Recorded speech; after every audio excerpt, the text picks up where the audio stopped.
you. Thank you, Andy. Good morning, everyone, and welcome to a meeting of City Plans Panel. My name is Councillor Jim McKenna, and I'll be chairing today's meeting.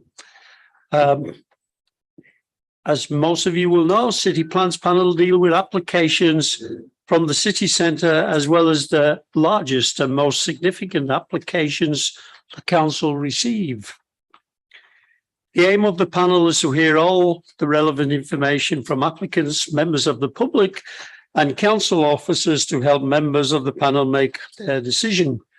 Could I now invite members and officers to introduce themselves and mute your microphone once you have introduced yourself? If you could start on my left, please, Daljit. Good afternoon, everyone. I'm Daljit Singh. I lead the City Centre planning team. I'm Robin Coughlin, Principal Planning Officer. Hello, Gillian McLeod, Transport Development Services Manager. Afternoon, Simon Cleard, the Environmental Protection Team. Hello, Councillor Caroline Gruen, I represent Bramley. Good afternoon, Councillor Asghar Khan, Councillor for Bournemouth Hostel Richmond Hill Ward. Good afternoon, everyone. I'm Councillor Annie Maloney for Beeston and Holbeck Ward. Good afternoon, Councillor Peter Carlill, Carlin Farsley Ward. Good afternoon, Kaylee Brooks, Councillor for Little London and Woodhouse Ward. Good afternoon, Lewis Footitt, Senior Technical Officer, and I'll be in charge of the PowerPoint today. Good afternoon, Adam Lavery, Technical Officer from the Validations team. Good afternoon, Councillor Paul Wadsworth, representing Guysing Road and Ward.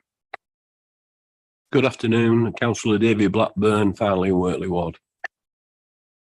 Good afternoon, Councillor Barry Anderson, Adland Wharfdale Ward. I'm in Adland Wharfdale Ward, and I'm substituting for Councillor Cohen today. Good afternoon, Stephen Varley, Technical Design Officer. Afternoon, Andy Booth, Clerk to the panel. Hi, Nikki Dio, Legal Advisor to this panel today. Hi, Sarah Wilson, Landscape Officer. Good afternoon, Jonathan Carr, Head of Development Management. Thank you for that. Can we move on then to agenda item number 1? Over to you, Andy. Thank you, Chair. Under agenda item number 1, there are no appeals against the refusal of inspection of documents. Under item number 2, there are no items which require the exclusion of the press and public. Under agenda item number 3, there are no late items of business today. Moving on to agenda item number 4, could I ask members if they've got any interest to declare? Nope. Moving on to agenda item number 5, we've got apologies for absence from Councillors Cohen and Campbell. We've got Councillor Anderson present as substitute today. Thank you for that, Andy, and thank you, Barry, for substituting. Moving on then, can we go to item number 6, minutes of the previous meeting held on the 14th of July. And if I may, I'll go through it in my usual way, starting at page number 7, page 8, page 9, page 10, page 11, page 12, page 13, page 14, page 15, and finally page 16. I'll assume the minutes are correct then, unless anybody raises anything. Okay, can we move on then to matters arising from the minutes?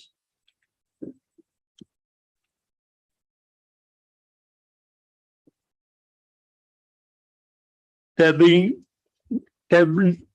no matters arising, can we therefore move on to agenda item 7? Over to you, Robin, when you're ready, please.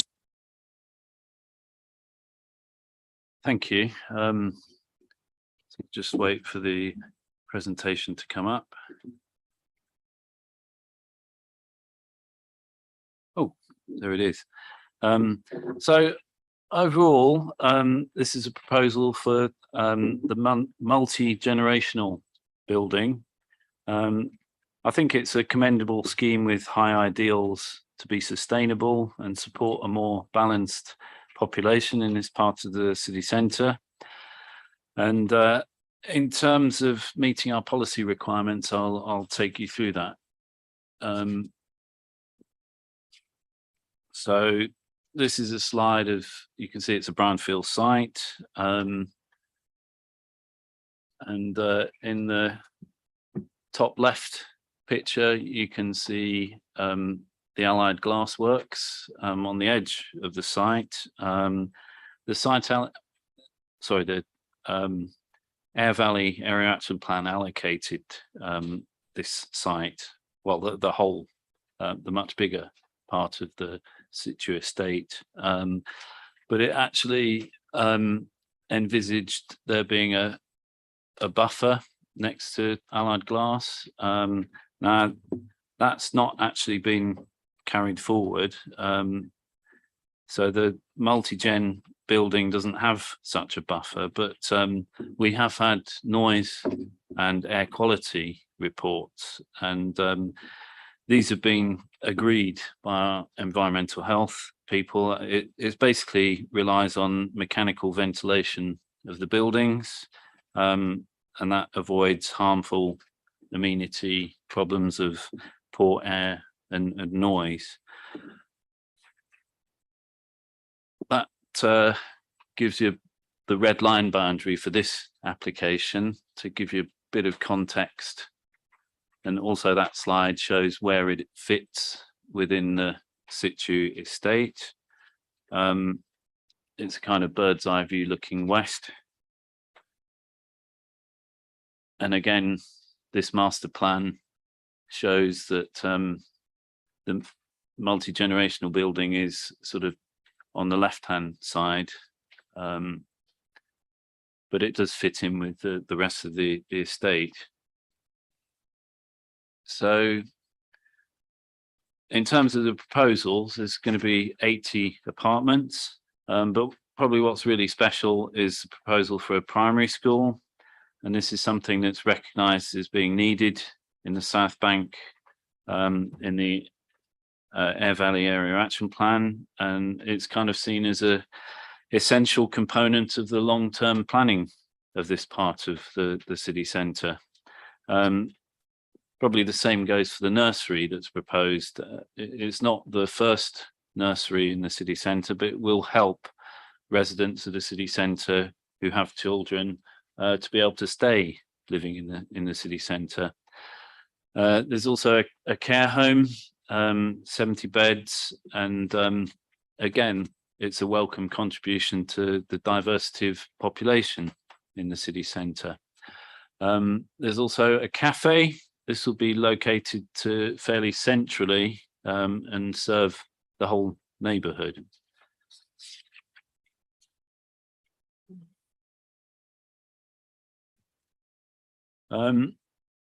So a slide of some of the key facts. There's very good provision of cycle parking. The scheme is essentially traffic free, except for a handful of spaces for care home visitors and 4 disabled spaces. Highways consider this acceptable given the central location and financial contributions to deliver a traffic regulation order and the level of cycle parking facilities. In terms of tree provision, there are trees being lost on site, but our policy expects replacement at a 3-to-1 ratio, and that would mean 51 trees being planted. And based on the illustrative drawings that have been submitted, we believe that at least 51 trees will be viable. But in case that turns out not to be possible, the applicants have agreed through a condition in section 106 agreement for a fallback, so that they would pay a commuted sum if it turns out that that number of trees can't actually be planted to be fully feasible. In terms of biodiversity, the site had acquired biodiversity value just over the years through the growth of small trees and scrubland. And the situ are doing their best to replace the biodiversity lost on site with green roofs and tree planting. But they've agreed to pay a commuted sum of 32,000 for the biodiversity shortfall. And then in terms of the 80 dwellings, they're all considered to be policy compliant. In terms of housing mix, you really got to look at the whole estate, where there's provision of nearly 30% of 3 and 4 bedroom dwellings, which is probably one of the best provisions in the city centre. There's also full provision of affordable housing, accessible housing. All the dwellings meet the internal space standards. There's green space provision on site plus a 18,000 contribution for local provision of green space. In terms of carbon saving, the multi-generational building, like all of their buildings on the estate, will be highly sustainable and exceed council and building regulation standards on a number of fronts. In terms of BREEAM, an assessor has been appointed, and we've been told to expect that pre-commencement assessment will show that the excellent standard, which is expected by policy, would be exceeded. So actually the colours don't show up very well on the slides, but I was basically just going to talk you through the overall plan arrangement. You can see on that, sorry.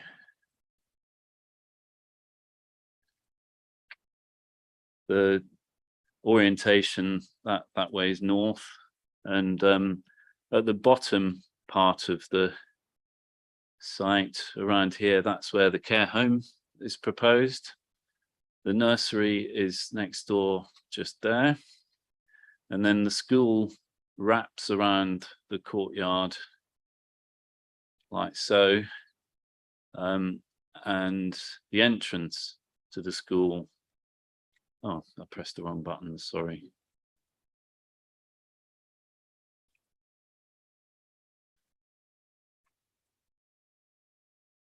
The entrance is there into the courtyard.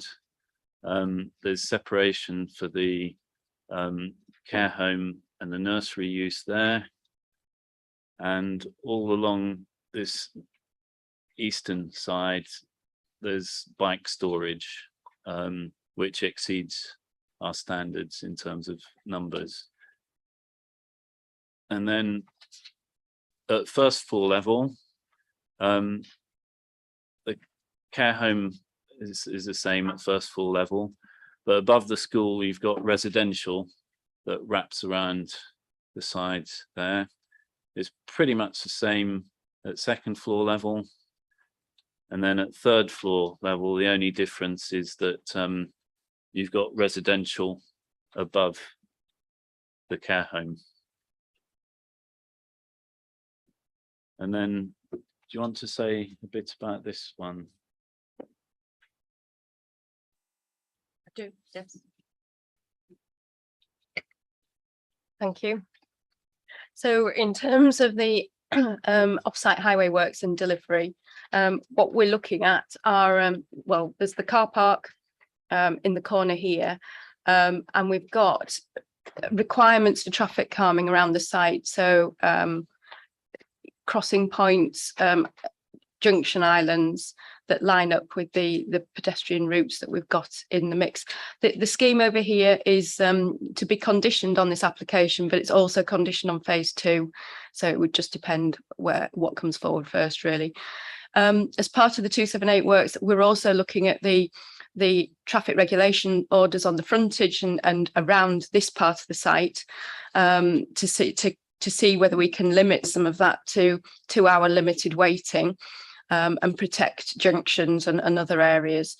So that process is, of course, it will be part of the 278 agreement, but it is subject to public consultation.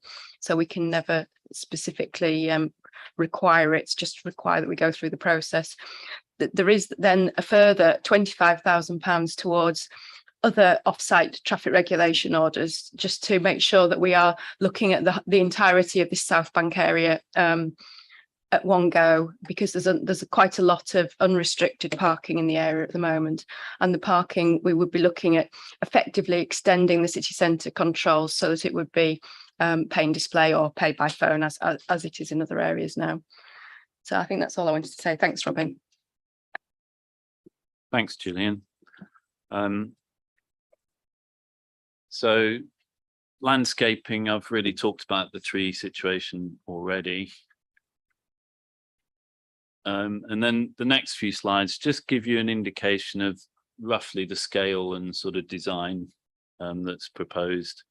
So, you know, the elevations, you can see most of the buildings are 4 stories, and that's the kind of design that's proposed. And generally it's felt that this is appropriate for this part of the city centre and wouldn't be harmful to the Brame listed building, which is quite close by. So that just gives you a flavour, really, and that's it really from me. So thank you very much.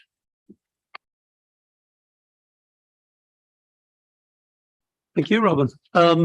There are no objectors, so can I do what I usually do and invite the applicants to come forward? There may well be questions directed at them. Thank you for that. So open to members now, questions to officers or the developers. Councillor Khan, I've seen you first. Thank you, Chair. And you know, this morning's site visit, and I did mention about the connectivity to this development, existing communities, and also the further education. Can you just go through those connectivities for me, please? And then I've got another 2 questions to follow on from there.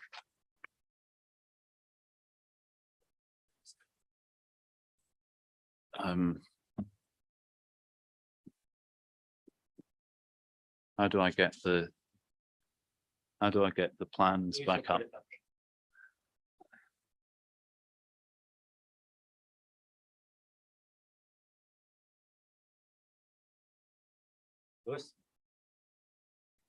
All right. So I'll just go back.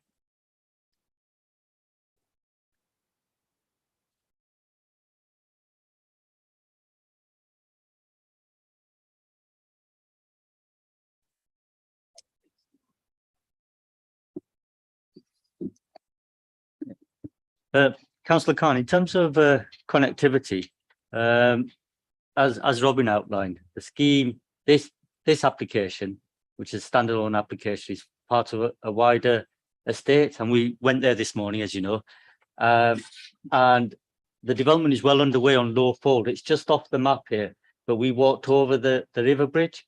So as part of the Low Fold development, there is public access rights from East Street. On the back of other developments, we've now got a crossing in place on East Street, and one would be able to walk from Richmond Hill and Bermontoft across East Street through the Low Fold site, over the footbridge, which hopefully will be opened completely when the works are completed at Low Fold, and then be able to walk through this phase of the site, as we were able to this morning, and then into this side of Clarence Road.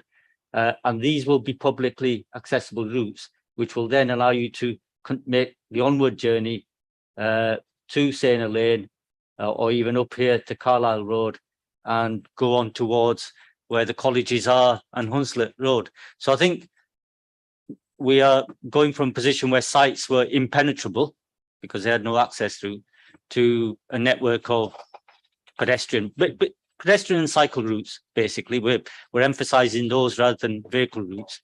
But the connectivity is there; it makes walking very easy. In terms of what was the other part of your question about the school? Yes. Well, yes, there are existing schools in the areas in Bermondsey and Richmond Hills and even in Hunslet, but also we're getting to a situation in this part of the city where we've got the Ruth Gorse Academy, which is for older children, which is not too far away on Black Bull Street. And clearly the proposals before you today are to provide schooling for younger children. Our education colleagues haven't raised any issues in terms of a lack of facilities or school facilities in this part of the city. But we are, along with the applicants, accepting that there's a need to build a community, and part of the community is those kind of facilities. Thank you. Thank you, Daljit. To follow from those your answers, can you ensure the panel members the safety of the connectivities? Will they be lighted safety-wise? And that's one. Just on the school, do we know who's going to be running the school? If the developers can answer that question. And also, Gillian, in your presentation, TRO order just covers the parking issue. Do we know where the drop-off and the pick-up's going to be for nursery and the primary school, please?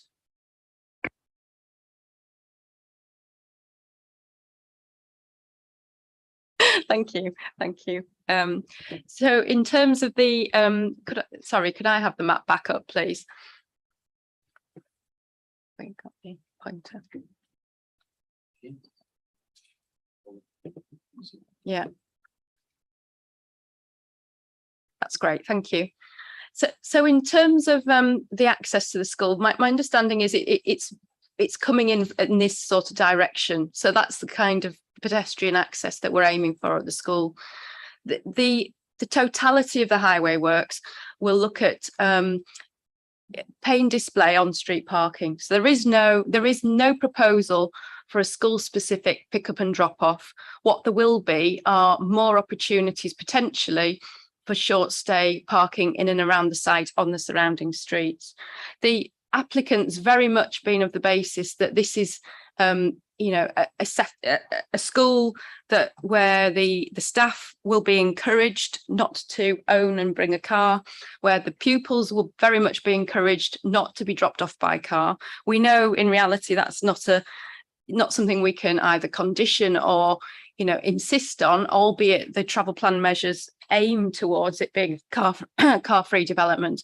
But I think so I can't say to you, yes, there's a specific, for example, here, we've got an area of 2-hour limited stay proposed up here. We've got other areas. So we've got some down here on the frontage, which would be 2-hour limited stay. There are other areas that are no waiting at any time. So, there will potentially be opportunities, but we're not branding it as school pick up and drop off because it's off site, and it's I suppose it's a last resort if the ethos of the school doesn't come about and it isn't completely car free. Just in terms of the nursery and the care home, so the parking area is in here. So I think in terms of drop off the nursery, there is the potential to use some of this space. There are 8 spaces in that car park, and there are two disabled spaces over here as well, which again can be used for school drop off or school parking if there are requirements for disabled blue badge holders. So that's the general. We've gone along with the applicant's ethos that this is car free, not that it's just car parking space, or not quite space free, because there are the 10 spaces come on the site in totality, but nearly car parking space free. But yes, I mean, like I say, the surrounding streets will give some opportunity for short stay and turnover. Did you Yeah.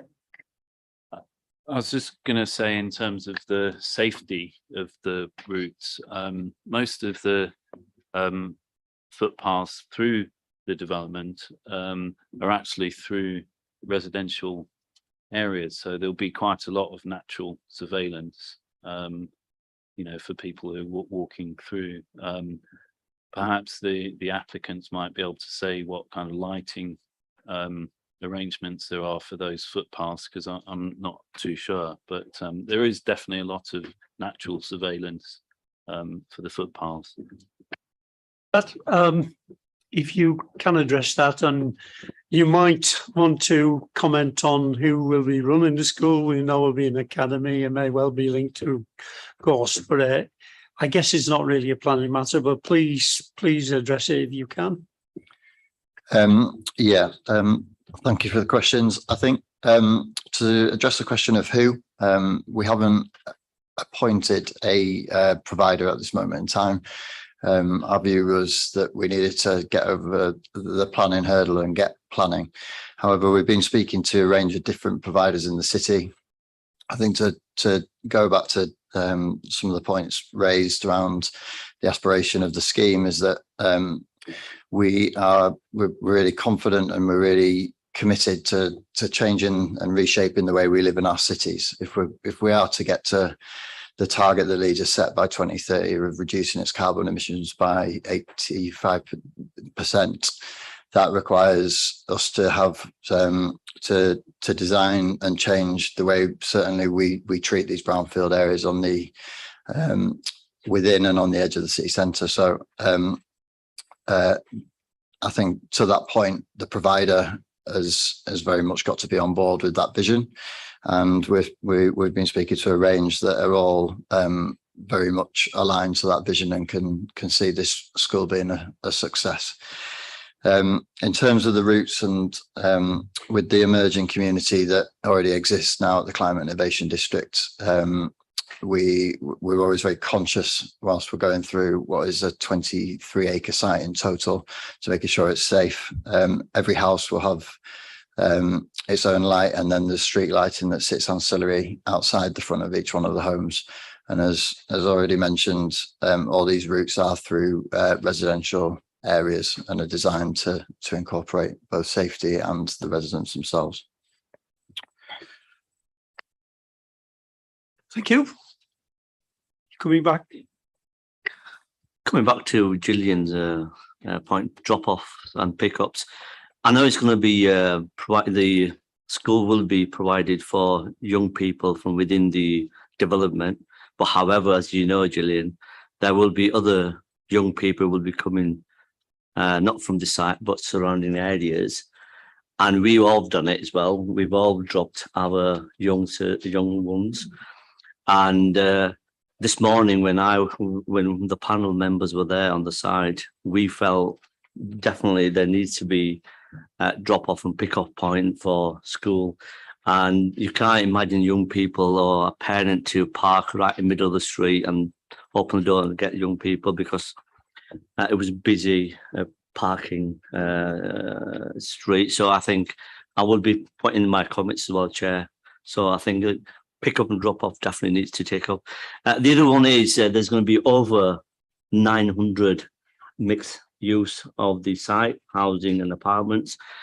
But I don't see any provision for GP or public, PCC or any surgeries on the site.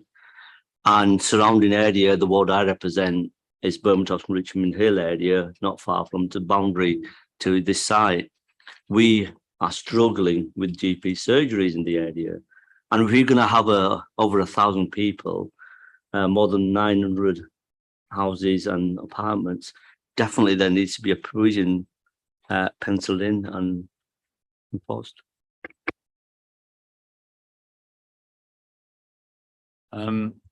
There's no actual provision in this scheme, but I think in the wider situ estate that's being looked at and planned, I'm sure there would be opportunity for some of the commercial space to be taken up by a GP. perhaps put that to the applicants who might be able to confirm that. I think currently the nearest GP surgery is probably Saxton Gardens. Isn't there? There's one that was showing up. I thought it was showing up on Google, but maybe it's gone. So it obviously is an issue. Yeah, absolutely.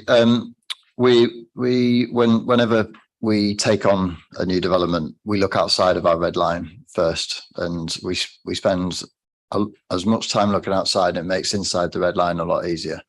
I think the point is a really good one and something we agree with. We've got one final phase of the development to come back through planning, and if that is the case, and I'm sure it is, then we can certainly look to integrate a GP surgery, and yeah, agree with the point entirely.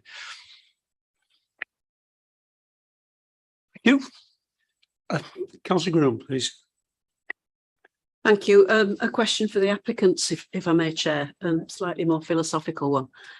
The questions so far have definitely been around the issues that were identified on page 22, where the feedback of this panel at the pre-app is summarised. And at the bottom, it states that parking for school staff, disabled parking and pick-up and drop-off areas were significant issues. And that's why these questions have arisen now. You use the term behaviour changing or changing behaviour a lot. And I absolutely get the concept of your designs are deliberately as they are to change people's behaviour, attitudes, make new things possible. But do you think that design alone, in terms of a development like this, is enough to change people's behaviour?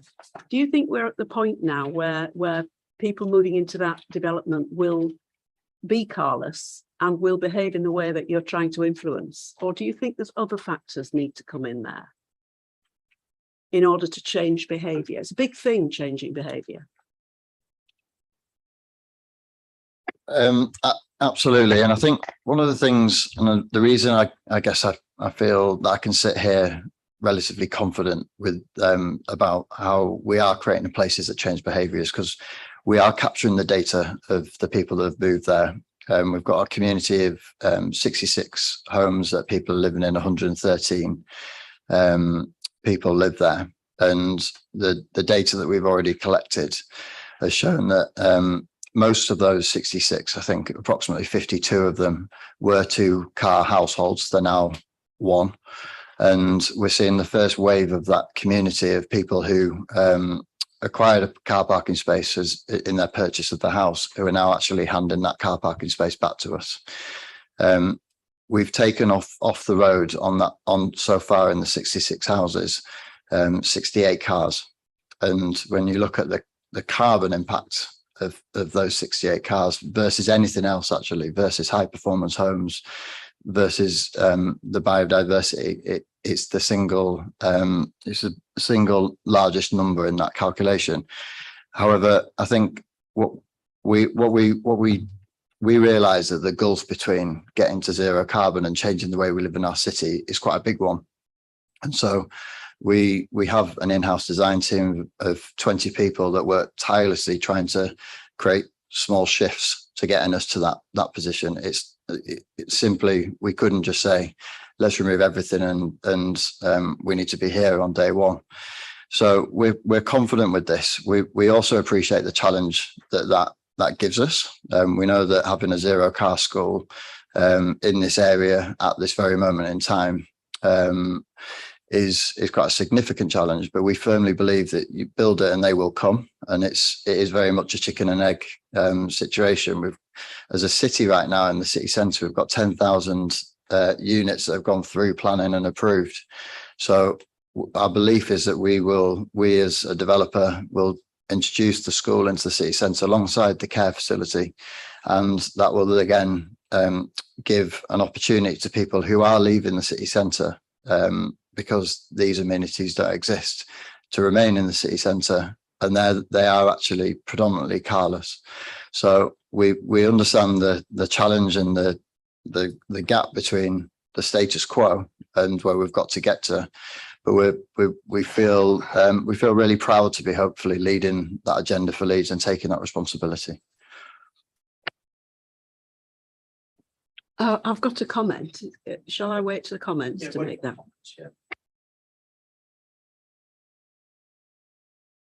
Thank you, Chair. So what's the cheapest unit available to buy or rent in the wider situ development first, and then I've got a follow-up, please. So the cheapest unit that will in the wider situ development is about £140,000, and that ranges all the way up to to some large apartments that are going to sit at the top, but we haven't yet released. But I think sort of really importantly in this is that we're delivering affordable homes throughout the scheme, and one of the things we have been asked to do is to have the affordable homes put in this position over here, and we're absolutely against that. We want them to be integrated into the scheme across the whole scheme, with the same level of quality, of course, and but it's we are in a market, and we are a developer having to buy land, but we're hopefully sat very comfortably in the middle of that. Okay, so I think it said on the slides that there's 110 or 117 new jobs, something like that. I was just wondering, like, because we would like to see walkable neighbourhoods, as I'm sure you would as well. Are there that number of affordable units on site in order to cater for that number of workers? Because care workers on lower incomes, nursery workers, lower incomes, education workers, lower incomes, admin, cleaning, all of the jobs that are being created are low income jobs. So I was just wondering where the walkable neighbourhood bit will fit into the job creation. Is there any plans to allocate units for workers as part of the build, or? Yeah, certainly as part of the affordable housing offer, we will work with the provider. We've already had this conversation with them. We've been working with Leeds Community Homes about having key workers and working a way in which we can allocate them to. I think I take the point, and one of the things that we are doing here is we're delivering a relatively low density in terms of scale and product, and what that means is we're offering 2-bedroom houses, 3-bedroom houses, 4-bedroom houses, and we're also offering studio 1, 2 and 3-bedroom apartments. So we're committed to that mix, certainly within the scheme that we're here to address today. When we originally looked and brought to the pre-app, some of those units were slightly bigger, and we realised that we need to be offering more 1, 2-bedroom, which becomes more affordable units. So the apartments that are going and are integrated into the multi-generational building are predominantly 1 and 2-bedroom apartments. There aren't many 3 to try and bring an affordability to it. For us, the utopia would be that we had the uses of the school and the care integrated very much with the people who live and work there.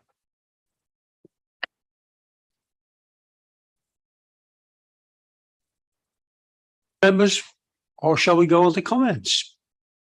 Let's go on to comments. Caroline, I see you were down first for a comment. Thank you, Chair. Yeah, it's related to the question, which is why I was going to raise it at an earlier point, really. I'm very supportive of this development. I really enjoy the design of it, and I feel that it's a movement forward. And it's really nice to see a development of this quality in the position in the city that it is and forming part of the whole picture. So I am supportive, but I'm still puzzled because you talk about the gap between where we need to get to and where we actually currently are now, and you are encouraging that behaviour by the way you're building. But around the school issue, which was a major issue at the pre-app as well, are you assuming then that employees of the school will all be local, or are you assuming that the usual mix of employees from around the city and further than the city will be attracted to work in this school, and will therefore find alternative ways of travelling door to door from where they live? Which of those two things are, or is it a mix of the two? Because I think I just struggle with the concept really, as I did before. And I'm definitely not anti-conservation. I'm looking for ways myself. You helpfully pointed out that you do these things in stages. You don't suddenly go from a 3-car family to no car at all. You reduce the number of journeys that you make gradually. But this seems an extreme adjustment, and so I'd just like to hear a little bit more justification on that and understand other people's views as well. Well, I'll have to take that as a comment at the moment rather than a question, Caroline. Peter, please. I was going to come in around the same thing really, because I remember we had this conversation when it came to pre-app, which does seem quite some time ago now. And I've been round a few in it. I think the main struggle we had was the people that work in the school, because obviously teachers don't necessarily always choose where they're going to work when the jobs come up and work in the place that's closest to them. It's a really difficult one, because unless something like this comes forward, then there's nothing to grow that change that you need. And working with things like bus routes, which I do quite often, unless there are the passengers for them and the incentive to use them, then you won't get the routes in. And so you need developments like this to create that requirement to have sustainable transport, to then push it. And I think I've gone full circle in a way with my concerns that it would be a shame not to try this out now and see whether it works, to make sure that they have an opportunity to encourage people to move sustainably. Because were there school pick up and drop off, were there car parking spaces for staff, then they would at the moment be used. And unfortunately, then we're stunting their behaviour change. So I think that's where I've got to on it, that we'll see this happening, and I very much hope it doesn't then lead on to difficulties for the people in the surrounding area around the large number of cars that we all see outside of schools. But it's a good one to see, and I guess we'll just have to, maybe with the travel plan, keep an eye on how people are actively behaving at this, and maybe come in with additional measures if we need to help to create the change that's needed here, or to mitigate any impacts when that change doesn't come through. But I'm quite happy with what's here, as I think something has to come through first, and we may be coming to developments like this in 3 or 4 years and find that they're all car free, and that's the way we'll be. And it may give us the opportunity to be a bit more firmer on those points if we see it working.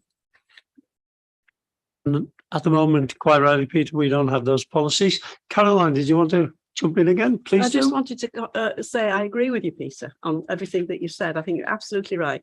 The only caveat that I would make is that I would hope a car-free school would not would not result in a scenario where people who were interested in being car-free, quite rightly, for the right reasons, would want to work there. I wouldn't want it to detract from the educational quality of those working in the school. A good point, Caroline. Thank you. David, please.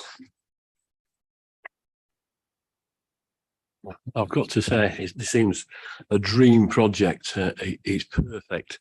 But like colleagues, we live in realities of world, and every one of us, I've got 7 primary schools in my ward and an high school, and every one of them, we've got problems with parking outside. And some of it is not somebody coming miles, it's somebody who lives 100 yards up road and is too lazy to walk up road with the child. A thing I can't do. Both my children were taken to school on foot and brought home on foot. Luckily, I live near enough to the schools that they went to. But the thing is it's a courageous project. It's where we should be going. And as we were saying when we were out this morning, if it were somewhere in like Dortmund or something like that in Germany, this would work. But we've got to make it work here. So I've got to support it. But I think what we've got to do, certainly in regard to school, we've got to keep his eye on it and make sure it delivers it where it would do. I mean, what might be interesting is to actually get the figures of how many likely children living in the developments within the walking distance of that school there is. But won't it generate enough? But as I say, the point is we've got. This is how we've got to go. This is the way we have to go forward, and I've got to support it. But I'm dubious we might be pushing the envelope a little bit faster than some people want to go. Interesting comment from you, David. Any more comments, or can we move to our decision? Is there anybody prepared to move the recommendation? Peter? And I've got Councillor Khan, please. All those in favour of the recommendation to defer and delegate with conditions, please show. And I'll definitely put my hand up for this one too. Yep. I think that's unanimous. There's nobody against or no abstentions. Is that right? Yes, it's unanimous. Thank you for that. And thank you for coming forward and answering questions. For those of us who were able to make the site visit, thank you for showing us around. We walked over the new bridge and we saw firsthand the quality of the buildings that you are currently building and how energy efficient they are. Please keep up the good work. Thank you. I know we've closed the debate, but I also want to say, Jonathan, Councillor Khan, I just want to say thank you, for the showing us this morning. And also I welcome the NHS provision that you are thinking going to deliver on the site as well. That's going to be welcomed. Thank you.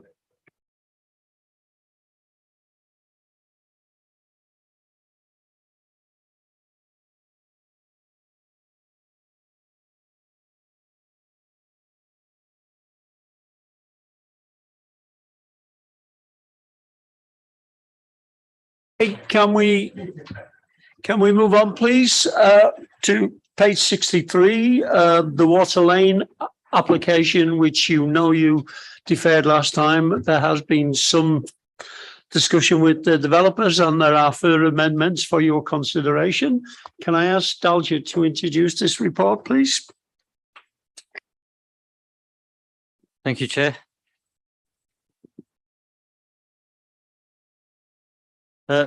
Members, you will note from the panel report that these proposals were presented to you in July. And at that time, panel resolved to defer a decision on the application in order to allow the applicant to address a number of specific concerns that you raised at the time. I'm just going to summarise those briefly, and then my intention is to address those because we have had further discussions with the applicant and with relevant officers here. And although we have the slides from the last time, I'm not going to present those again. I'm just going to present the response and the update on those matters that were raised. Happy to pick up any questions after that. We also have Brian Maguire here, the district valuer, because as members will recall, there's a viability issue on this particular site. So in terms of the issues that members raised last time, there were concerns about the financial viability position that was presented, and particularly the lack of provision of affordable housing and the proposed level of Section 106 contributions. Members were seeking, notwithstanding the district valuer's position, independent review of it, members were clearly seeking a betterment on that. Concerns were also raised with how the proposals were relating to our policies for carbon dioxide emissions. And there was concern about the lack of 100% electric vehicle charging from the outset. There was also questions raised about how this site fitted in with the wider development area, particularly in terms of pedestrian safety and security, and in terms of accessing other facilities beyond the site, and also in terms of how the architectural treatment of the buildings on this site would relate to the wider context. And then there was some consideration, discussion about the landscaping treatment, particularly about the potential provision of children's play facilities for what is a large residential scheme.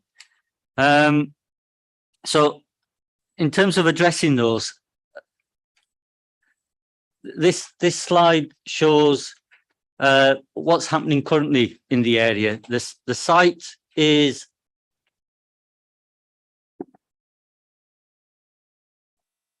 the site is here, and when we went on site previously, because of the camber of Water Lane and the railway infrastructure here, visually it can feel very disconnected to the rest of Holbeck South Bank here. But actually it's immediately next door to Midland Mills, and then as soon as you get under the railway viaduct, it's next to the CEG holdings, which are then next to Tower Works, which are then next to the Granny Wharf car park, and this is one of the early phases of development in this part of the area, which is Candle House and the Waterman's Flats. And on the south, and this is Water Lane, and on the south side of Water Lane, this is the Round Foundry, which again is one of the pioneers of developments in this area. And all these schemes around here actually currently shows either what's been granted planning consent or is actually being delivered on site. So we have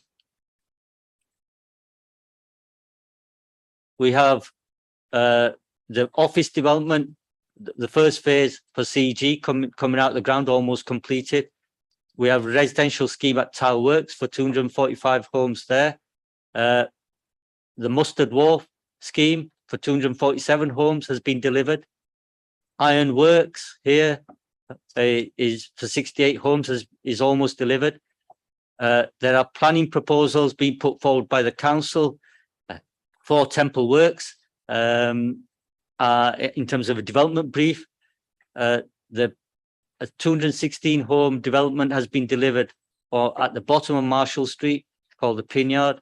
And clearly on Midland Mills, we've granted planning permission for residential redevelopment, which both saves the mill and provides new development. A number of these schemes have tall buildings. You can see here CEG have proposals for up to 40 stories. Midland Mills has a proposal for up to 32 stories. There are points of height within these sites as Candle House is in terms of one of the earlier schemes. And therefore, as a development proposal, which is for 375 homes, ranging in height from 2 to 26 stories, we thought this was very compatible with the emerging character, and it connects well to that emerging character. In terms of the next slide, sorry, yeah, in terms of the next slide, Siege, one of the concerns that members raised was the particular issues with quality of the pedestrian environment outside this frontage. And this slide is just to show that CEG, this is a purple area, as part of their development proposals, are providing highway improvements which are going to result in wider footpaths and more pedestrian crosses. These green dots indicate areas where pedestrians can cross. There will also be movement through their land holdings as those schemes develop. And there will be connections from Water Lane on and through these sites. And these hatch lines show other public routes which will be delivered as part of the redevelopment I've just described. Midland Mills will also be providing pedestrian highway improvements outside their site from Silver Street up to this site, which results in wider footpaths and speed tables and crossing points. This site, as we presented last time, is very much doing its bit. It will be providing improved footpaths and reducing the traffic calming along Water Lane. in addition, having heard the concerns from members last time, the proposal is also, and in consultation with our highway colleagues, the proposals are also now to make Water Lane one way from Silver Street westwards, and that will allow a contraflow, cycle contraflow to be created, and for footpaths to be widened from 1.2 meters to 2 meters in most cases. There'll also be additional lighting underneath the viaduct arches. We think that that will actually provide an enhanced pedestrian environment. Not only does it make the pedestrian footpaths wider, but it will provide improved lighting. And hopefully, in terms of the location of this site in the context of those other schemes, then we get a much better pedestrian environment through the area than what exists at the moment. And then this is just a revisit of the works that were already committed last time. And just a summary, there's a new vehicle and pedestrian access point into the site. There's a widening of the Bellmouth junction. There's a new vehicle lay-by. There's the installment of 5 speed cushions. As I said, the footpaths are going to be widened, and there's be tactile footpaths and crossings for pedestrians. In addition, this part of the site includes a reception area for the whole development, the management suite, and there is natural surveillance from here over this part of Water Lane. So what we've done as officers with the applicants, we've tried to improve, looked at opportunities for improving the environment as much as we can. We can't change the camber of the road, we can't change the railway viaducts, but what we can do is ensure that the works outside this site connecting with the planned works for the wider area.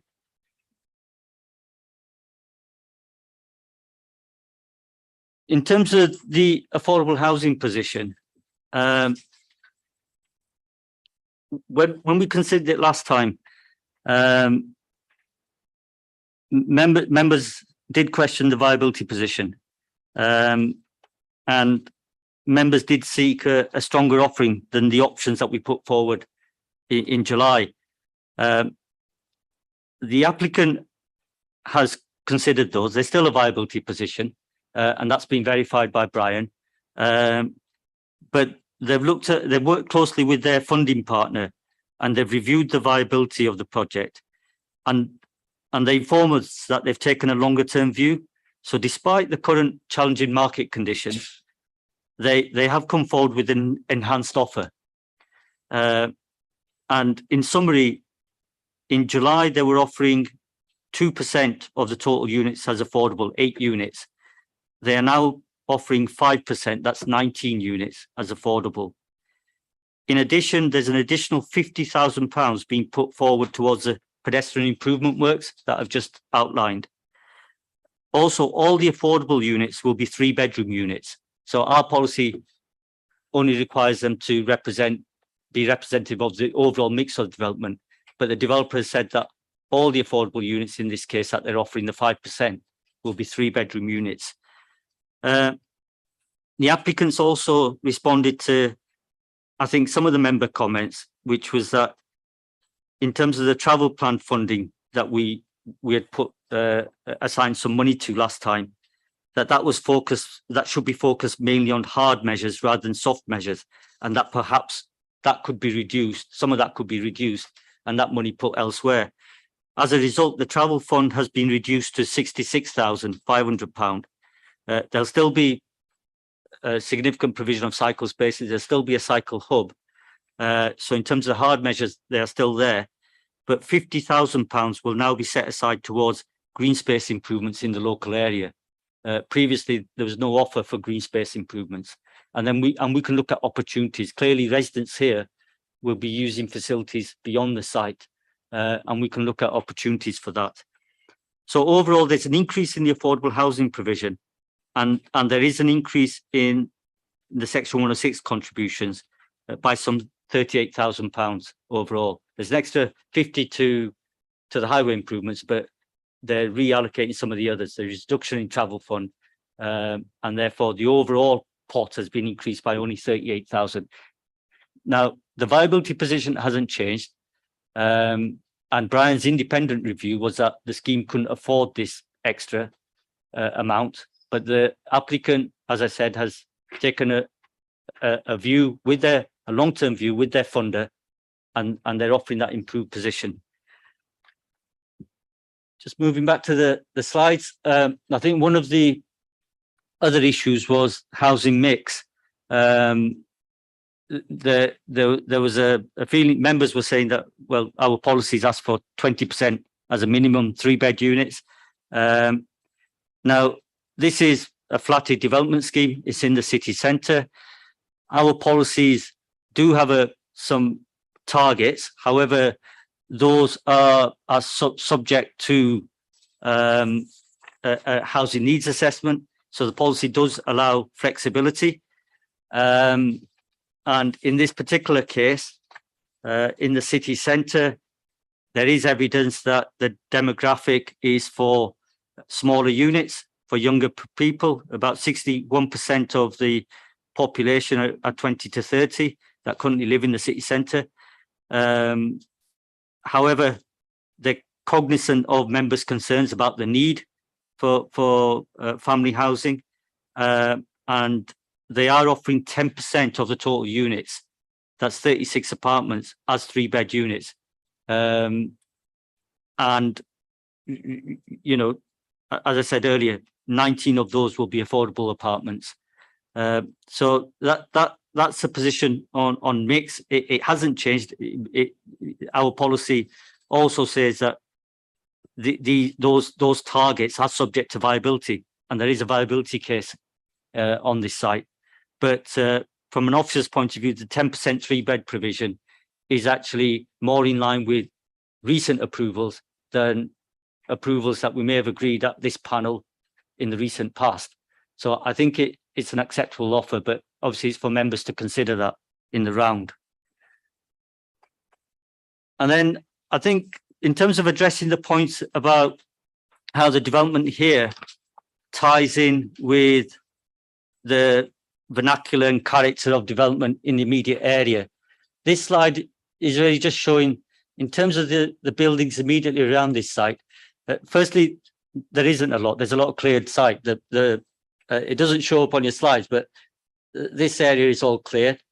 Obviously, the site itself is cleared. Midland Mills is listed, and the vernacular for that is an industrial historic vernacular, red brick, the ribbed roofing, the windows with small panes, and then wider on, yes, there's some listed buildings, but again, there's a lot of cleared area as well. But working with the listed buildings, the heritage, the applicant has, yes, the buildings are taller and of modern scale, but the applicant is intending to use materiality and detailing which resonates with that historic character. So this slide shows how the brickwork will be detailed in the infill panels. You know, it's not just all in one plane and all stacked in the same way. There's a strong vertical emphasis to the buildings. There'll be subtle tone differences in the brickwork. And it's very similar approach to some of the older developments that we've approved, and I think that have been successful. But again, members can take a view on that. And then there was a discussion last time about the quality of the landscaping, and particularly since this was residential development, opportunities for children's play. Now, the approach here is very much that we're not going to have separate play areas, etc., for children as such, but and these landscaping areas need to work for the whole development. But there are opportunities to provide informal play. And what this shows, if I just get my notes.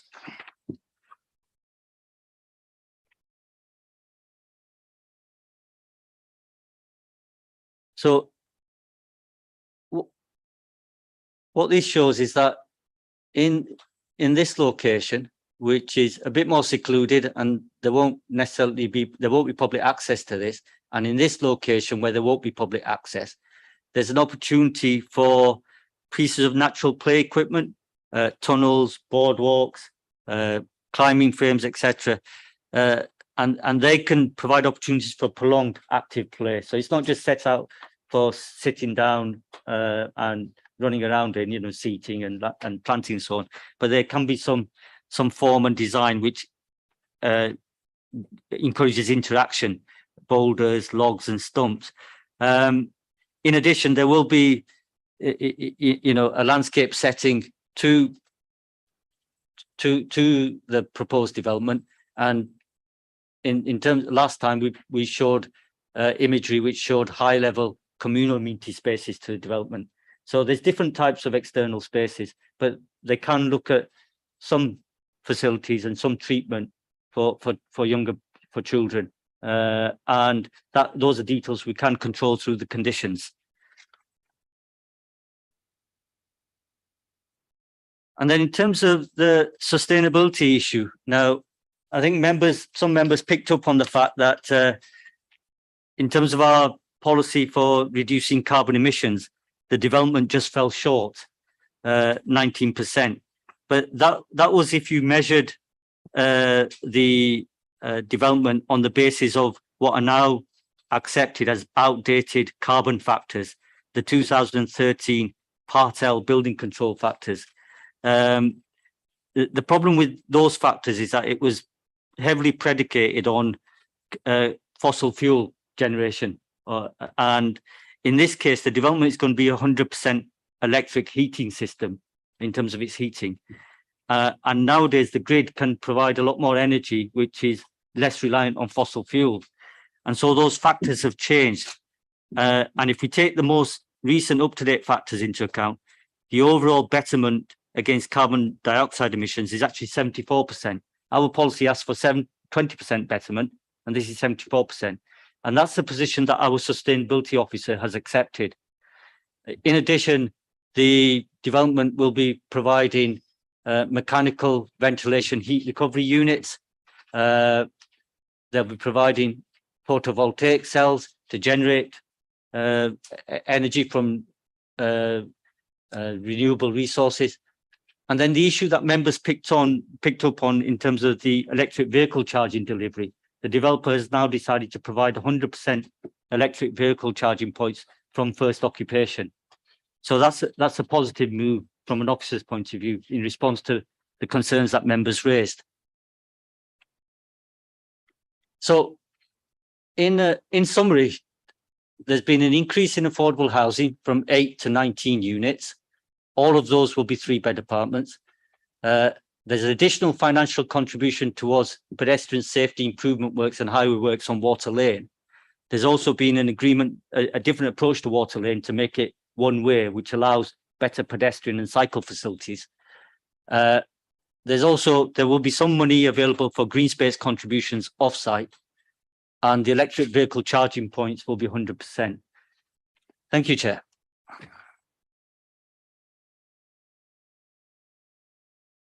Thank you, Daljit. I think it's appropriate for me to say that officers have done an awful lot of hard work, and I'm very conscious that Sarah was involved with you for bringing forward this revised package for members to make their minds up. It's less than a month ago, so thank you for that. Regarding the viability, we have Brian here, and at this stage, I can invite Brian to say something if he wants to. I think your report was largely accepted by members last month, but feel free to add, and I know you're there to answer questions.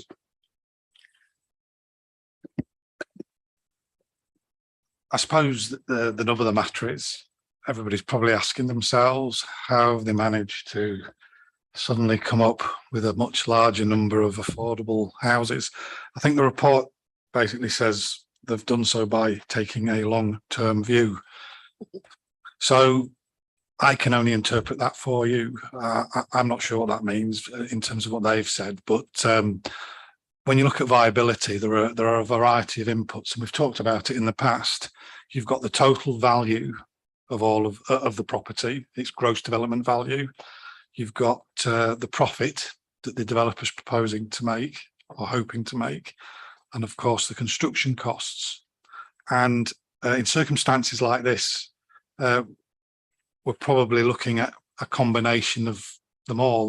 They may have seen or discovered some savings in what they're going to spend to build the scheme.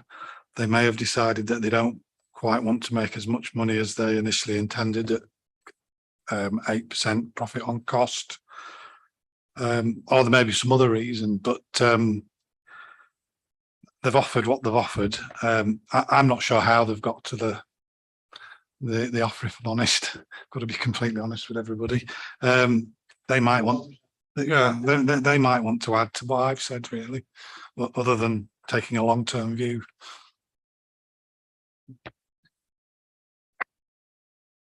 Brian, and your last point, can I invite Jonathan Dunbavin and his team forward? There are no objections, so it's quite okay for the developers to come forward. There may be some pertinent questions from members.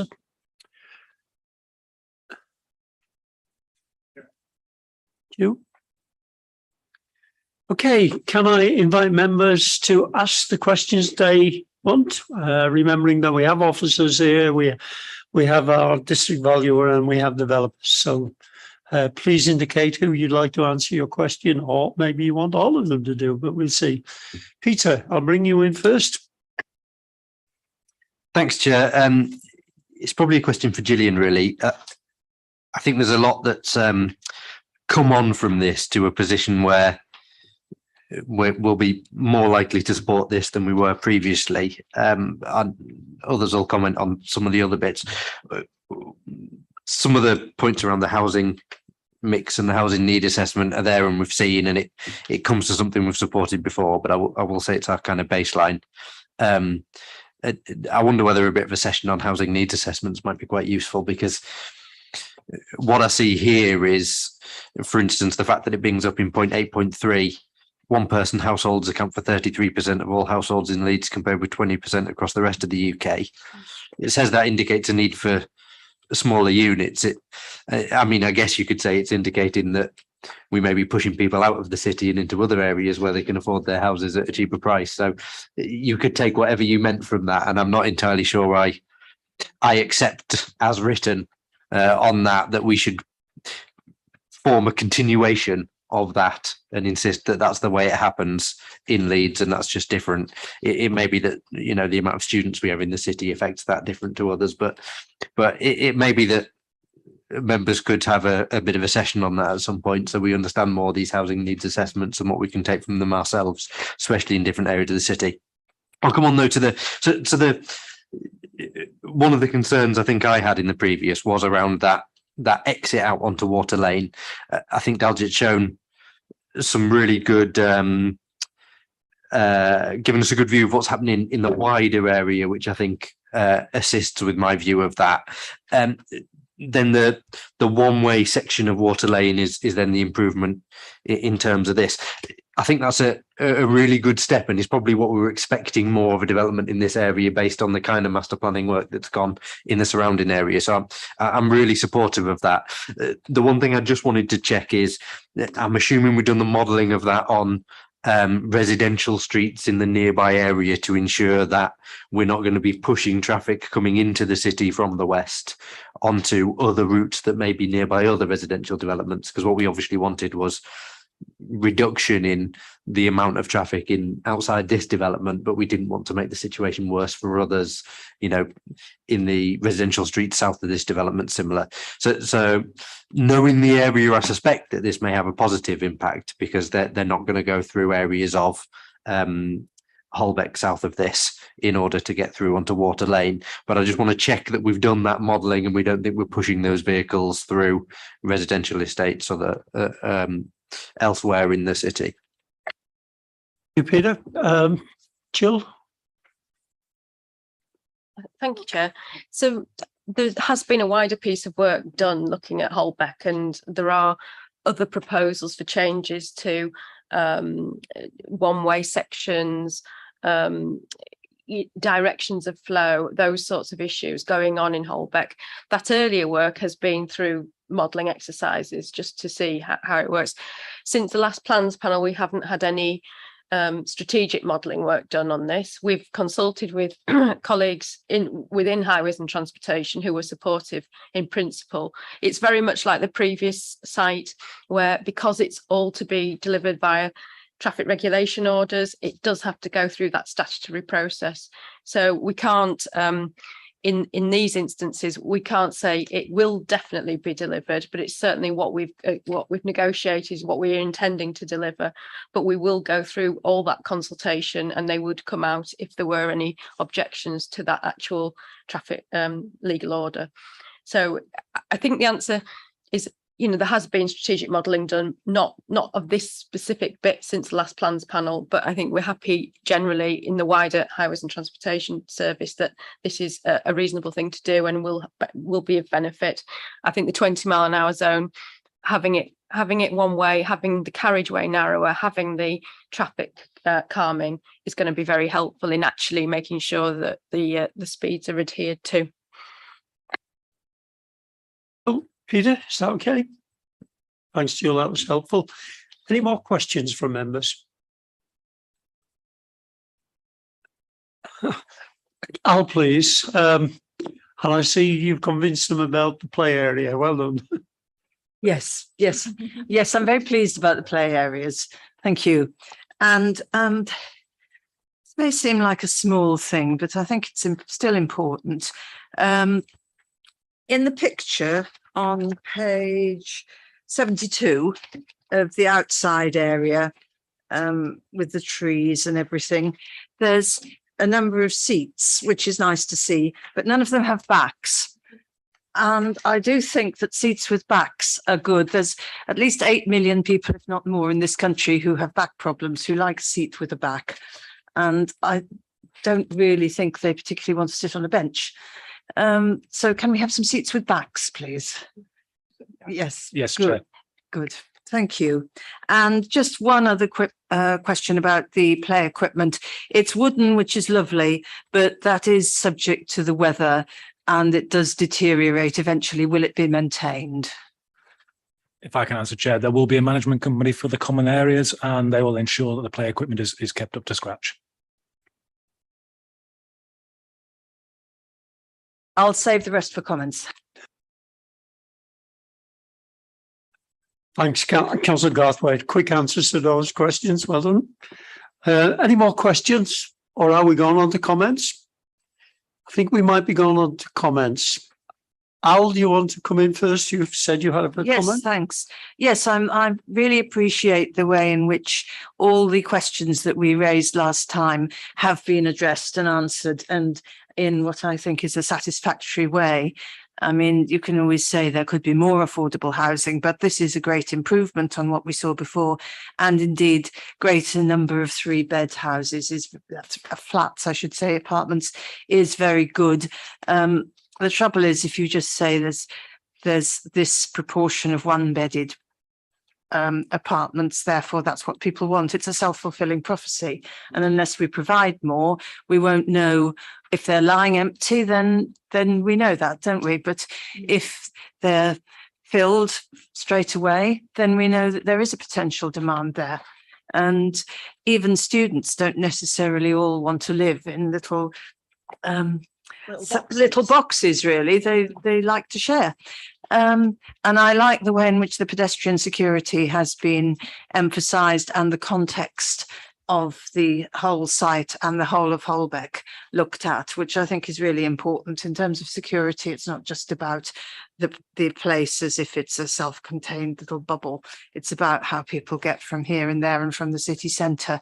So all that is good, and I'm happy with the look of it as well. Thank you. Thank you, Al. Kaylee, please. Thank you, Chair. I think I merely would like to thank planning officers for the work they've done on this, and also thank the developers for being reasonable and coming with a compromise, because it's quite often that that doesn't happen. So yes, thank you. I'm minded to support this application. Any more comments, or shall we move to the recommendation? Are any members prepared to move the recommendation? Alan Cayley, please. All those in favour of the recommendation, please show. I think again that's unanimous. Nobody's abstained or voted against. So, okay, thank you. It shows what you can achieve in such a short time.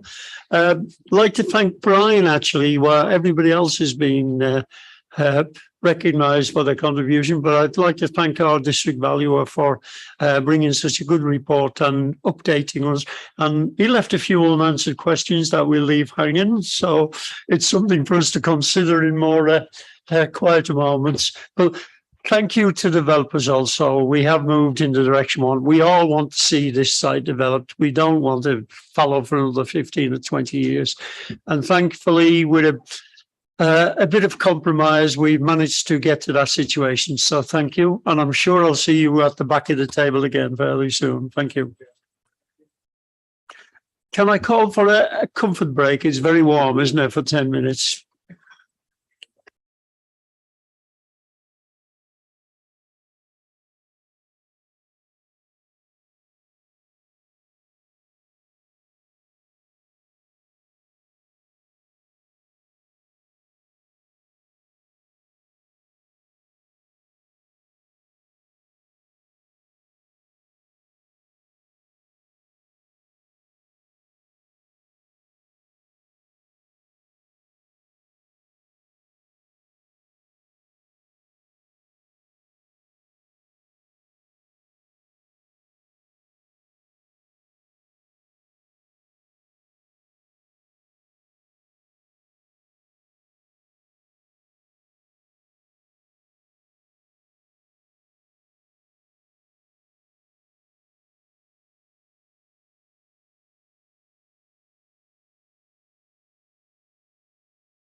One, please, agenda item 9. And if I ask Tim to introduce this one, please, Tim? Thanks very much, Chair. This is a hybrid planning application for planning permission involving a few components. First of all, the demolition of the Yorkshire Bank building, which is on site, the construction of 2 multi-storey student accommodation buildings, and also seeking outline planning permission for a multi-purpose events building, and the type of uses that events building might accommodate relate to conferences, exhibitions, small gigs, and that sort of thing. I'm sure members will recall pre-application presentation by the applicant team to you back in September of last year. Subsequent to that, there was a member workshop in October of last year, and then a further pre-application presentation in November. So the scheme went through iterative process at that stage. The development was revised and amended to accommodate many of members' concerns, and ultimately, in general, members supported the scale and massing of the buildings, and also supported the nature of the uses coming forward. So the starting point, just going back in time a little bit, the image on the left-hand side is an extract from the UDP proposals map, and of course the UDP was superseded by the core strategy. But importantly, what it does is identify the city centre boundary, and the site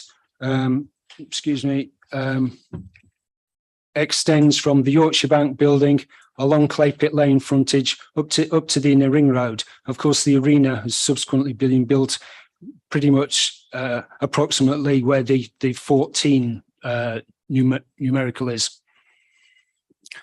So that identified the site as being within the city centre boundary, and the proposed uses are city centre type uses. And going back to the UDP and the UDP review in 2006, identified the site as one of 4 prestige development areas, and that identified the priority to bring forward large-scale prestige developments with types of uses which might well have included conference and exhibition facilities. What the UDP also did is left us with a saved policy LT5, which states that the council, in partnership with public and private agencies, will pursue actively opportunities for the development of purpose-built facilities for exhibitions, concerts and conferences.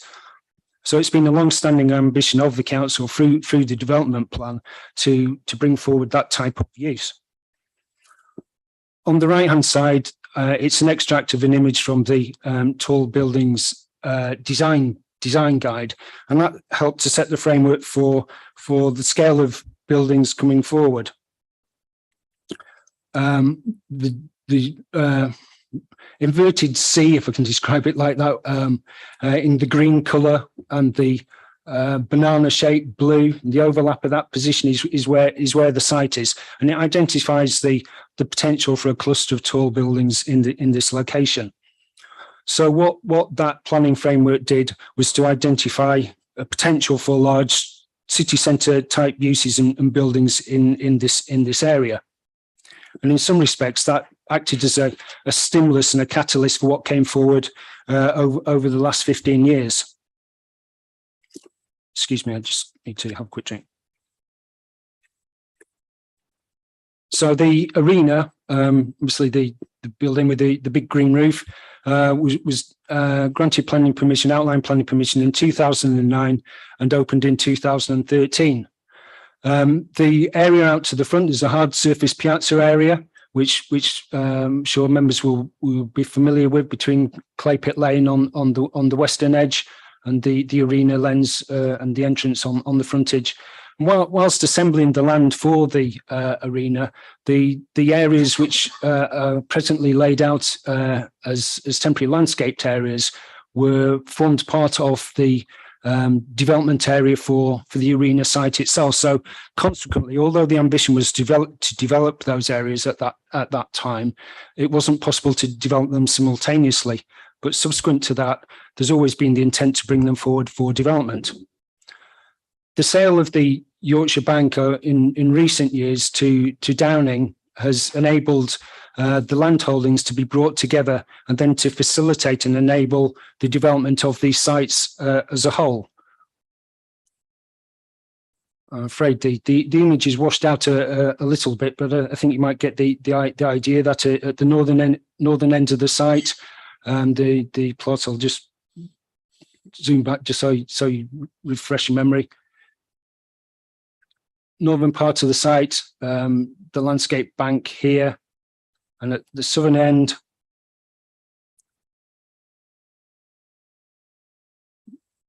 the Yorkshire Bank and the temporary landscaped area on its northern edge. The arena, I say, it's afraid it's washed out in this image, is that position. Thank you. We'll look that way then. Right. So the site sits on the east side of Clay Pit Lane, and on the west side of Clay Pit Lane is Queen Square Conservation Area. The edge, the southern and the western edges of the conservation area aligned with Grade 2 listed buildings from around 1810, 1815. And some similar age properties on the northern edge, and we see in the background the Yorkshire Bank, which steps away in scale and height from the square, and really doesn't have a very significant impact upon it. Of course, beyond that, you can see some of the taller buildings that have been built recently, and student developments referred to as White Rose View. Looking from slightly further to the northeast across Clay Pit Lane, a view of the Yorkshire Bank, completed in 1984 by Abby Hanson Rowe. Personally, a favourite of mine. We've looked at it in good amount of detail. We consider it does have high aesthetic qualities, but it also has its problems in that it presents very dead and inactive frontages on about 90% of its elevations at ground level. A wider view looking back along Merrion Way, with Yorkshire Bank and taller buildings in the background, and the Merrion House on the right hand edge of the view, and a view looking north up Brunswick Terrace towards the arena. That'd be the primary route leading you up from the city towards the arena piazza.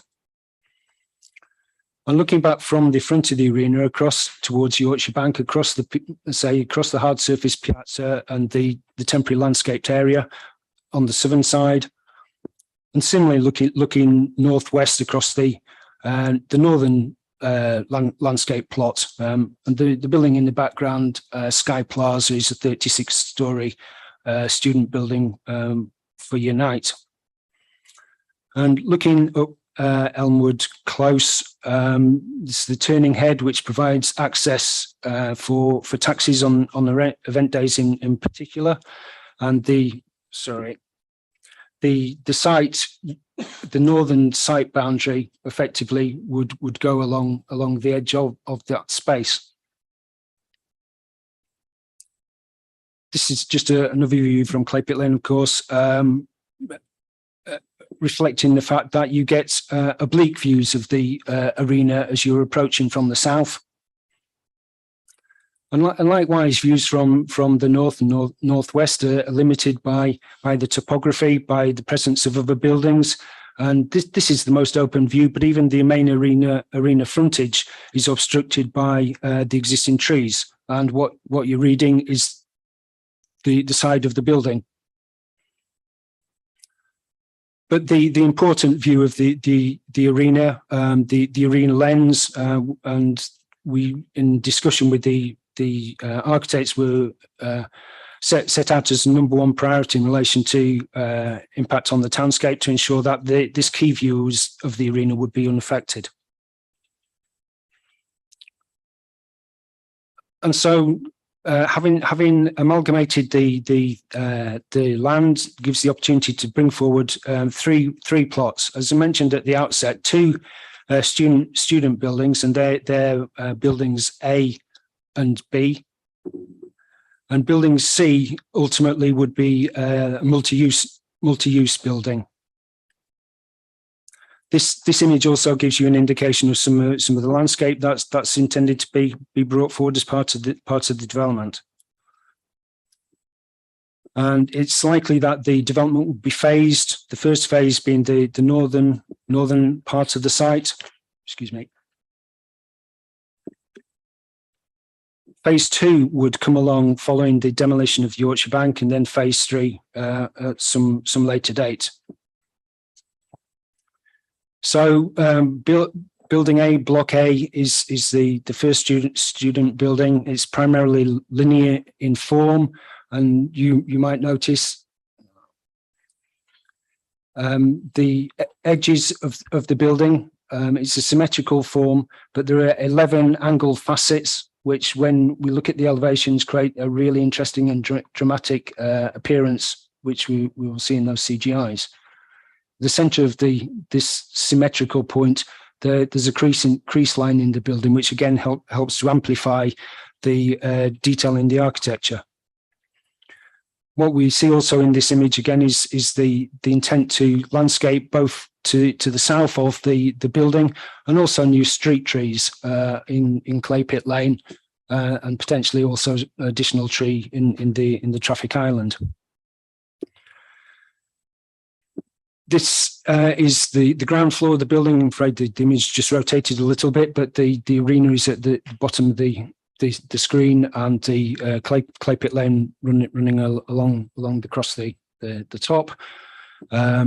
There is a level below this, lower ground level, which will enable people who dropped off in taxis to gain access into the building. But this is the first active element of the building, with the main entrance and some part of the management suite, and also some amenity space. Moving up a level onto level 1, all of this would be laid out. Hopefully you can see the yellow colour as internal amenity space. And on the eastern edge of the building, through, or partly as a result of wind modelling and testing, an area of the building's been chiselled out effectively, but it's provided the opportunity to provide an area of external amenity space as well for residents of the building. Moving up onto level 2, you see the first accommodation for students, and there's a combination of clusters and studios. Both this building and building B, the sizes of the units all meet or exceed the standards identified in the draft student housing SPD.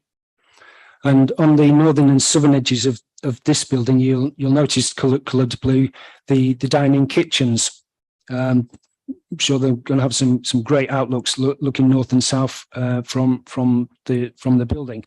And also at this level, there's an area of additional internal amenity space coloured yellow. Then above level 2, a repetitive floor plan up to level 39, and as mentioned before, the combination of clusters and also studios. I think you might be able to make out from the image the way in which the units on this side of the building closest to the arena actually look north and south. So rather than looking directly towards the building, they will have open outlooks up and down to the north and south, rather than a direct view towards any activity in that building. Some images of the structure. I mentioned previously the crease which runs along the front elevation of the building. These angled facets will be quite dramatic as you approach the building from a variety of directions, and some indication here of the intended materiality. It's referred to as having a planar finish, which is effectively a flush, smooth finish to the structure. And there'd be a combination of anodized aluminium panels, clear glazing, and then some perforated rapid vent panels. to the side of me, I've got some sample boards, which, if I may, I can pass around. The hopefully transportable.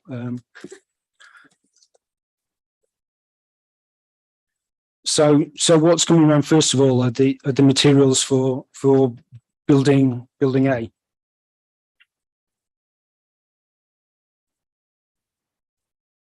Perhaps I'll just give it half a minute to pass the parcel. Yeah. So sorry, the two boards are all for building A. So there's a combination there: the glazing, the paneling, the framing to windows.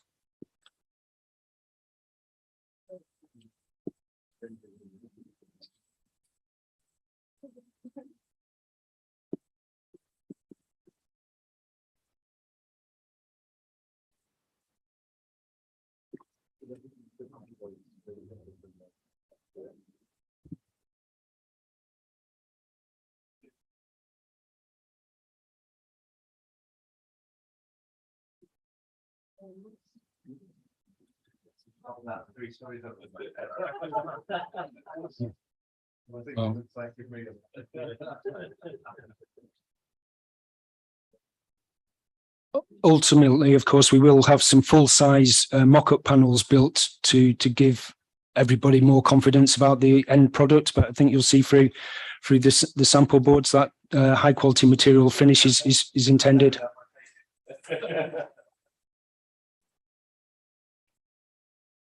This is just a view from ground level on Clay Pit Lane across the cycleway towards the building. Quite a dramatic image of the building at dusk.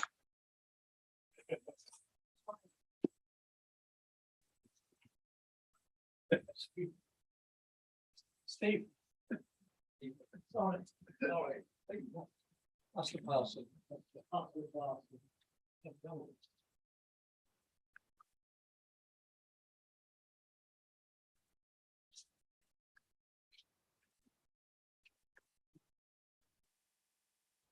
And the image here from Clay Pit Lane, slightly further to the north, gives you a good indication of the relationship of and scale of the building in relation to Sky Plaza on the west side of the street, resulting in quite a dramatic new gateway into the city centre. So rather than competing with the arena, I think it's actually adding to the townscape from this northern end of the city. Moving on to building B, that's the building that sits at the junction of Clay Pit Lane and Merriam Way. The front of the building would align closely with the existing Yorkshire Bank building. I'm sure members recall discussion about earlier proposals which would have extended the building along Clay Pit Lane and resulted in the loss of the trees. But the landscape which is effectively blurred out are all retained trees, and they won't be affected by the development, whereas all the brighter coloured greens are new trees. So the intent to extend the line of trees along the front of the building and also introduce some trees on the southern side of Merriam Way, helping to create a new avenue, an entrance into the arena quarter, but also helping to enhance that character and developing area that we see with the improvements to Merriam Way. On the northern side of the building, between the building and what is landscape bund at the moment, there's what will be a private courtyard for the residents. In the interim period following the demolition of the Yorkshire Bank, the existing landscape bund would be retained and extended with lawned areas and potentially some benching. I don't have an indication as to when that building might come forward, but it offers the opportunity for further amenity during that period of time. Turning to the floor plans, this is the ground floor and main entrance to the building, where the red triangle is in the centre of the building off off Merrion Way, and that leads you into the yellow coloured area, which again is the typical dedicated amenity space. The building needs to function, and the operative elements of the building outlined in grey, the plant areas, blue the management suite, and purple the bag storage area. This building is stepped in response to the relationship with the conservation area to the west, and the lower element of the building being 7-storey, and as you move up in height, that would be 12-storey, 16-storey, and the tallest element 21-storey, a similar or comparable height to the building on the eastern side of Brunswick Terrace here, White Rose View. The roof level of this building, there's the opportunity for what referred to as a bio-solar roof, and that's a combination of a green roof with photovoltaic panels above it, and in some areas and at some times of the year, there'll also be the opportunity for areas of resident roof terrace. This building takes a different materiality and architectural approach, responding to the changed context and its closer relationship with the conservation area and also Merrion House across the street. What you see here is a gridded pattern of expressed terracotta panels. So the terracotta element sits forward of quite deep reveals back to the glazing and the vent panels. And again, I've got a sample here. It's a bit heavier, so it might be that possibly somebody might be kind enough to carry it round. What you see in that sample panel, terracotta, there's a tonal change between a darker colour, which will be the block closest to Queen Square, moving and transitioning through the building towards the east to create to a calmer cream colour, responding to the colours we see along Merrion Way. And here's an indication of how that colour illustration might actually be projected in reality, albeit I think the colours in the image look a bit stronger than the terracotta panels themselves that are coming round.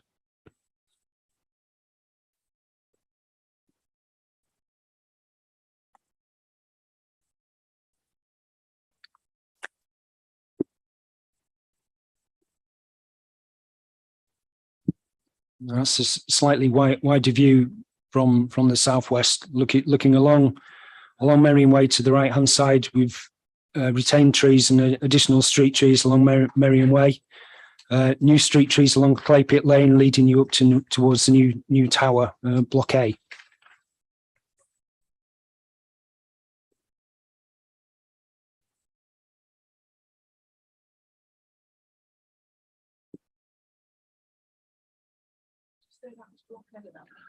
Sorry, Councillor, just for clarity, the primary building in the foreground is Block B.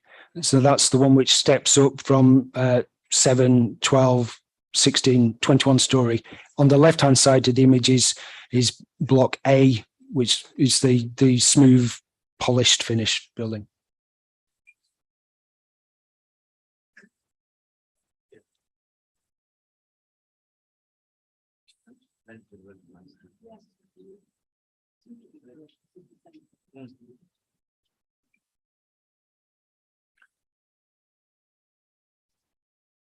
So those initial terracotta elements are, I think, a good response to the changed context. Just moving 100 metres south down Clay Pit Lane to Merrion Way and responding better to Queen Square. So view looking along Merrion Way with the Merrion Centre on the left hand side and the new building on the corner of Brunswick Terrace in the centre of the image.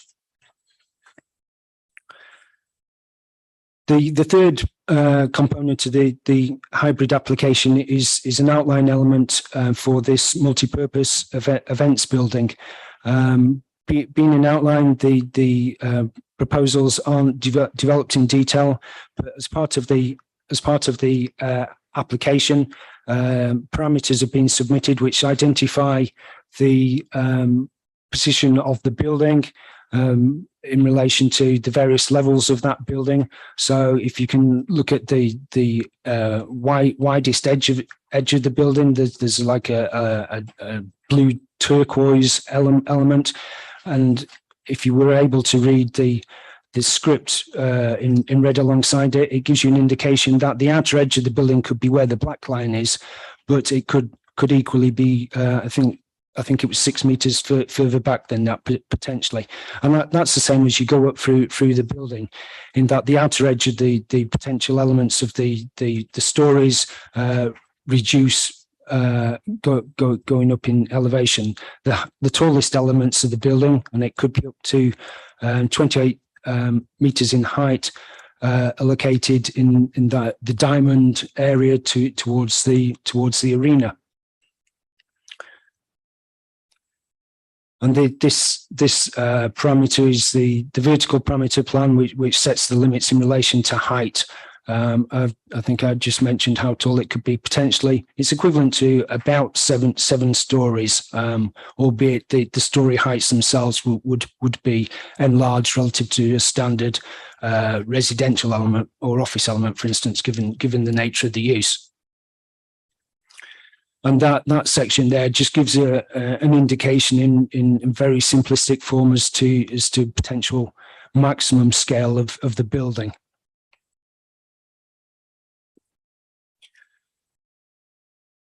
In terms of a 3D view of the multi-use building, which is below the orange triangle, that gives you an indication as in relation to its height and relationship with the arena and also the buildings in the background. And the outline permission itself is supported by and the reserve matters would be guided by a design principles document, which sets out key principles in relation to architecture, materiality, sustainability, accessibility, and those sorts of things which we need to consider in terms of building design. A final image here, just giving you a sense of the buildings in combination. I think you picked up now. There's 3 buildings. The building A, student tower, up to 39 stories. Building B along Merriam Way, up to 21 stories. And the white box, building C, the multi-use events building. That's the end of the presentation. I've just got a few updates in relation to the report. First of all, members might have noted some comments in the consultations from flood risk management, and we've been making good progress in answering many of the questions that flood risk management have posed in relation to development. We're not in a flood risk area here, but it's a question of ensuring that surface water is appropriately managed. But we're getting very close to getting to a agreed position on that. There's commentary in relation to the nature conservation comments. Nature conservation officers had required a revised report that's been submitted and is being reviewed by the nature conservation officer. And HSE have raised some questions about the firefighting shafts and travel distances and means of escape in the buildings. And the architects are reviewing those details in consultations with their fire engineer, and also made contact with HSE. So hopefully we'll make good progress on that in the very near future. Excuse me.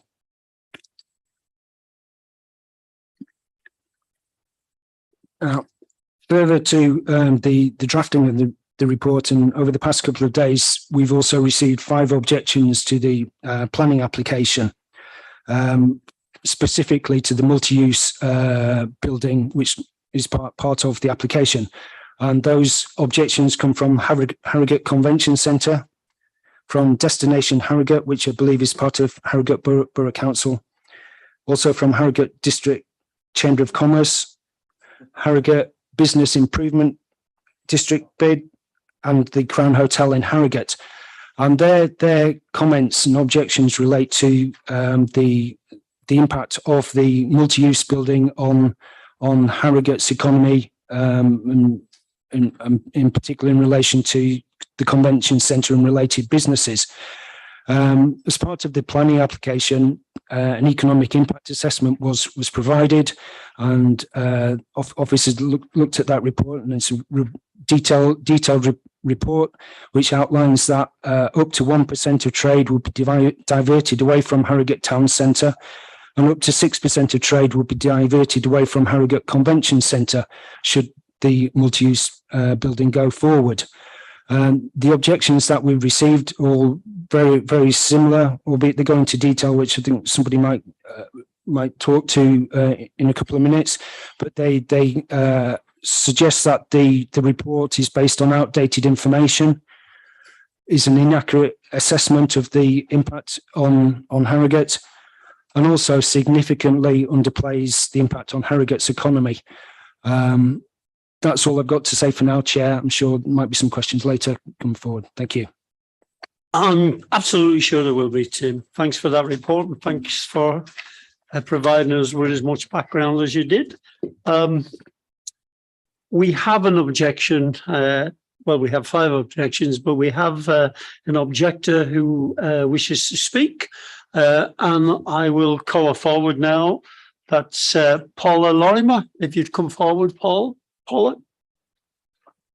So we will then bring the agents forward on the conclusion of that segment of the meeting. Welcome, Paula, to our planning committee.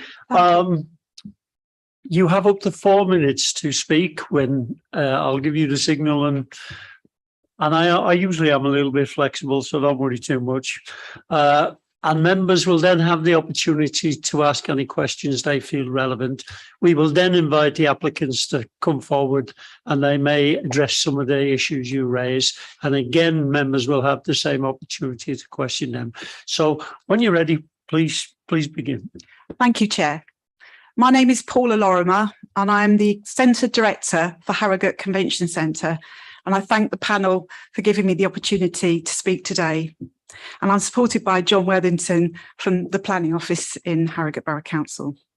I'm here today to object to Part C of the planning application of the construction of a multi-purpose event space, or as we see it, an exhibition and conference centre adjacent to the Leeds First Direct Arena. I want to make it clear that we have no objection to what is being proposed in the remainder of the scheme on areas A and B. There are a myriad of reasons why I object to Part C of the scheme, some of which are set out in my official objection. However, our core objections are twofold.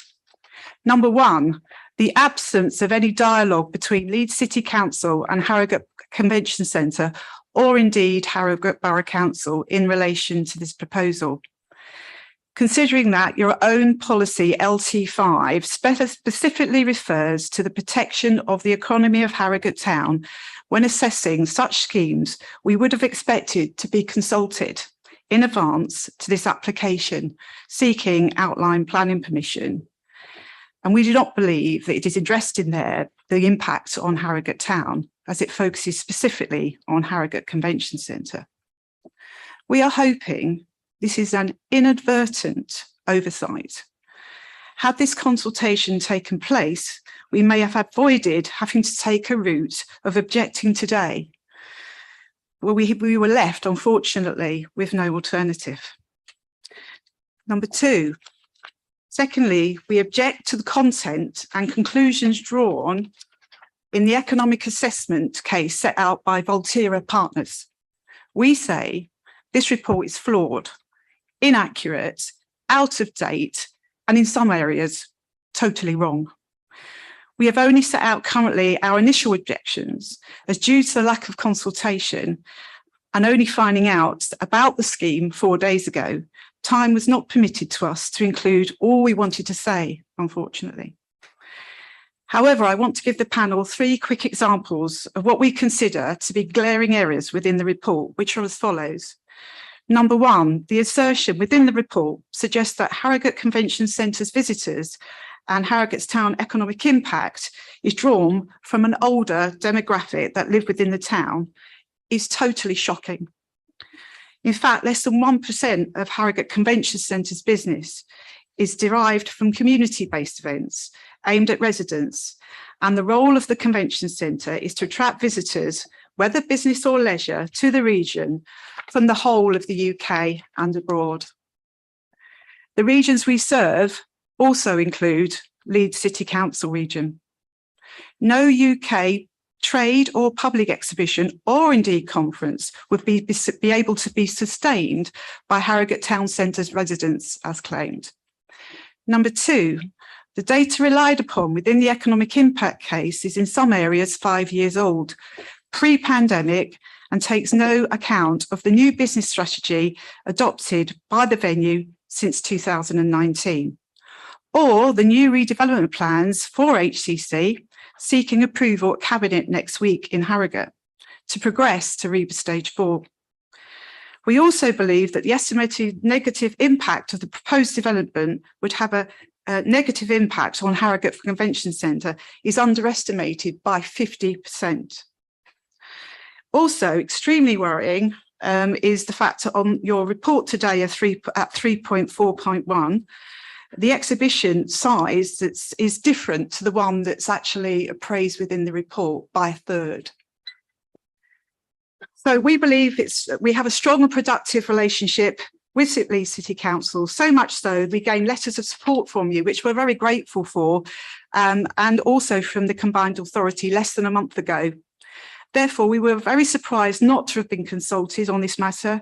We believe that Leeds City Council were aware of the new HGC redevelopment and would have known the proposed development would be directly competitive to the conference and exhibition perspective supported in your plans. Therefore, we think it's prudent in the best interest of both parties that a decision to approve this element of the scheme should be deferred in order to fully consult with Harrogate Borough Council, HCC and Harrogate stakeholders. Or failing this, the application relating to Part C should be refused on the basis that the Volterra report fails to demonstrate compliance with your policy L25, given the errors within it. I'm happy to take any questions and thank you for listening. Thank you, Paula. We have some questions. David, I've seen you first, so would you like to? Well, first of all, bearing upon what I've been told previously, could our officers comment on about consultation? Because I've got to say the information that I heard this morning is completely different to what Harrogate Borough Council have just said. So can you comment on that? Then I might have another question. Yes, happy to clarify the position from the City Council side. So Paul is quite right. In terms of the formal planning application, we haven't consulted Harrogate Council on the formal application, but clearly the application was being prepared and discussed prior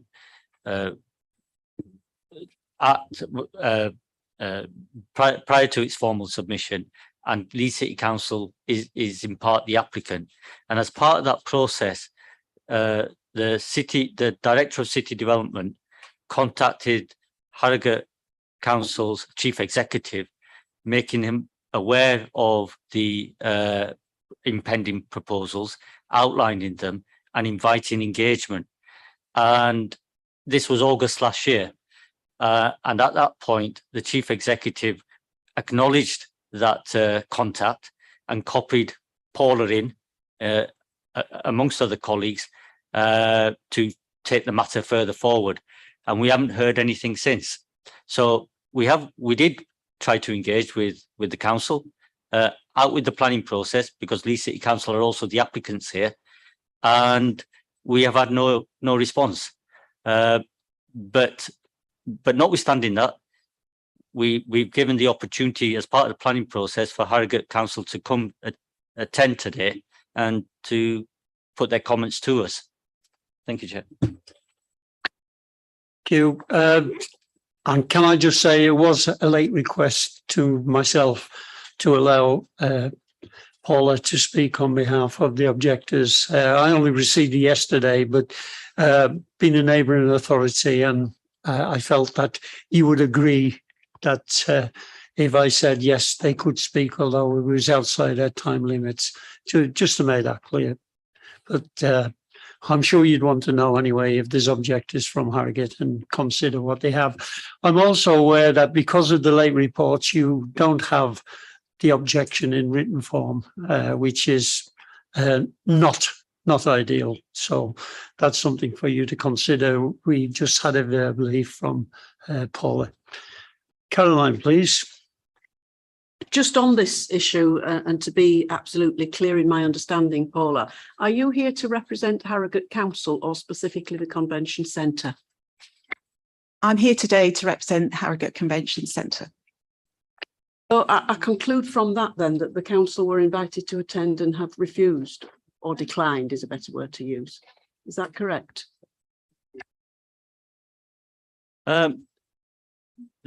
The council representative, in terms on the development side, is aware of the late objection from Harrogate Council and the Convention Centre, and they have been invited to attend, but I don't think they were able to attend at short notice.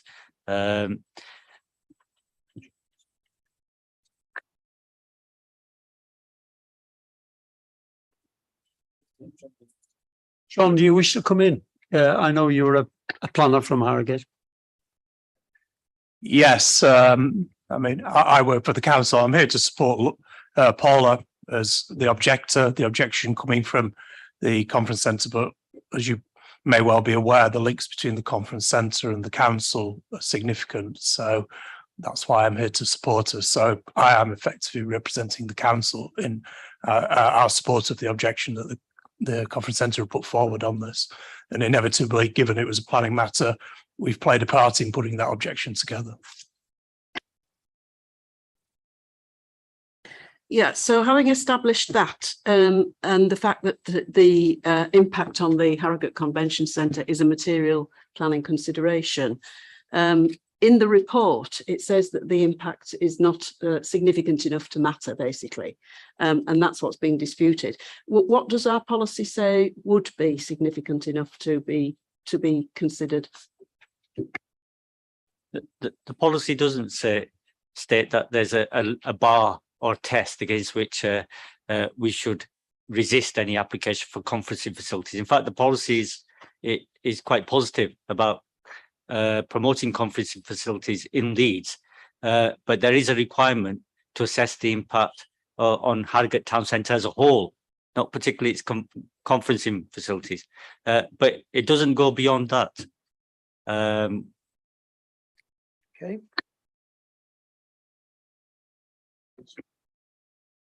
Thank you, Chair. Just to follow on from Caroline, on the consultation, it's really important. And a contact was made to the Harrogate Council last year. And then, Paula, you were included in that email or copied in that email. Can I ask you, why was the reason not to comment at that time or express your opinion? Yes, thank you. I think the basis of that, originally we thought it was just a 2,000 gross square metre box, which was just a multi-use event space. Obviously in the report today, it says that box is 3,000. So obviously we can go back and assess, which is why we're asking for a deferral today, to look at what the differences were. But of course, the objection hasn't been circulated. Obviously we have our views, and it could be that, we end up being, incorrect.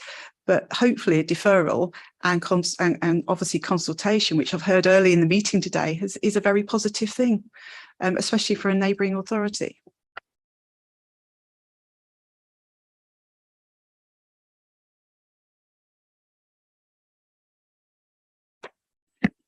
Yes, I was going to ask just that thing, but also, was anything heard? Can you speak at all from the fact that Harrogate's CEO did not respond to it? Obviously, I can only talk about Harrogate Convention Centre today, but obviously a deferral would allow us to answer that question.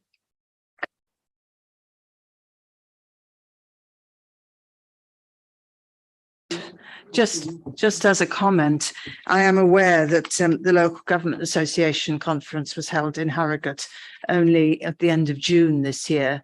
So certainly that was drawn from the whole of the United Kingdom, the attendees, and I believe that the annual Crime Writers Conference is also held there as well. Are there any further questions from members to Paula or John? I see none. Can I thank Paula for her objection and John, please, for supporting the Harrogate Council?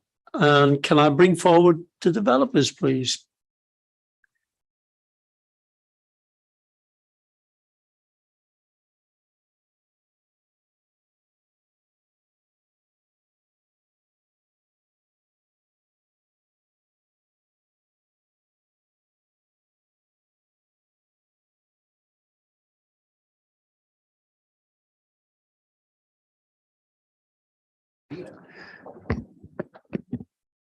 Okay, you've heard the objections to the multi-display area, whatever it's called. So you can speak in general favour of it, however you want, or you can bring forward or reply to the objections. I think our planners will have done that and probably our best to do that, but you can talk about the merits of the application and you have 4 minutes to do so. Would you please introduce yourself, the speaker, when you come forward? Yes, thank you, Chair, and good afternoon. I'm George Tyson from Downing, and I'm sat in front of you many times over the years, extolling the virtues of our best-in-class student accommodation or award-winning accommodation that we provided for the universities across the way, or Broadcasting Place. As you say, others may be better placed to comment on the multi-purpose event space and certainly the politics around that, as opposed to the policy side of it. We've been working on the scheme for 2.5 years now, since we first acquired the Yorkshire Bank building.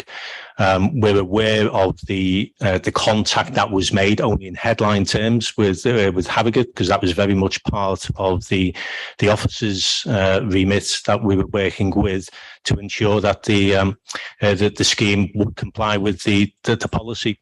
The report that was produced is by an independent consultant who referenced all the available data that's in the public realm, which we felt was important because that would be more independent than anybody else's. Whether it's out of date or not, I can't vouch for 100%. Our consultant says not. Our consultant, in terms of the points raised by Paula, the report references the arena as designed and the multi-purpose event space as designed and in front of you. As regards the ageing population point that was made, they can respond to that. I say that it's probably not for me, only to refer to the fact that the report, we believe, does comply, does demonstrate that the scheme complies with the policy, assessing both the impact on Harrogate Town Centre, which I believe is the main policy strand, but it also does address the convention centre too, and the impact on it, even on the worst case scenario, not the most likely scenario, is felt to be not significant or adverse. Architecturally, we could go on about scheme, which we've done in the past. With 2 minutes, it doesn't leave much for Lee. I don't know whether you want to, or whether we can just deal with that by way of questions and as you go through it.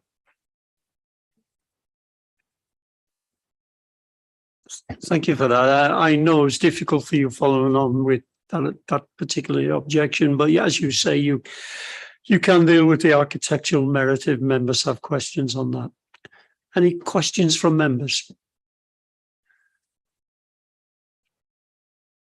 Councillor Khan. Thanks, Chair.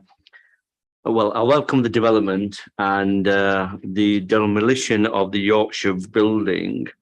The marble outside, it's brilliant. It blends really nicely surrounding areas. Is there any way you can explore to remove it safely, or can we put a condition on if they can remove it safely? Explore removing it safely. Well, let's hear what the developers say on that, and then we can move to the second part of the question. Definitely remove it safely. Definitely remove it safely. How much of it we can salvage, we don't know, and how much of it would be useful. But we believe there's opportunities certainly to incorporate some of the granite within the public realm works. Also potentially, although it's obviously subject to much greater degree of design further on within the actual multi-purpose event space as well, just to keep that connection with the past. But it's we wouldn't be taking it down just with a chisel and a hammer. Otherwise, we'd be here until God knows when. Good to know. Thank you, Kaylee, please. Just a quick one, really. Why are you saying it's terracotta when it isn't? It's greyish. Like if it was terracotta, it'd be a nice, rich sort of orangey colour, but it's greyish. Yeah. Hi, I'm Lee Houston, the architect.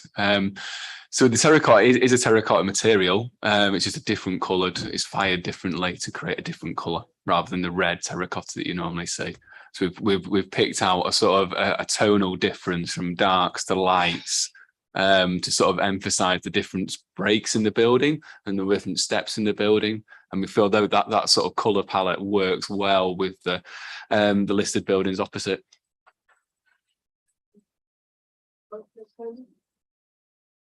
Oh.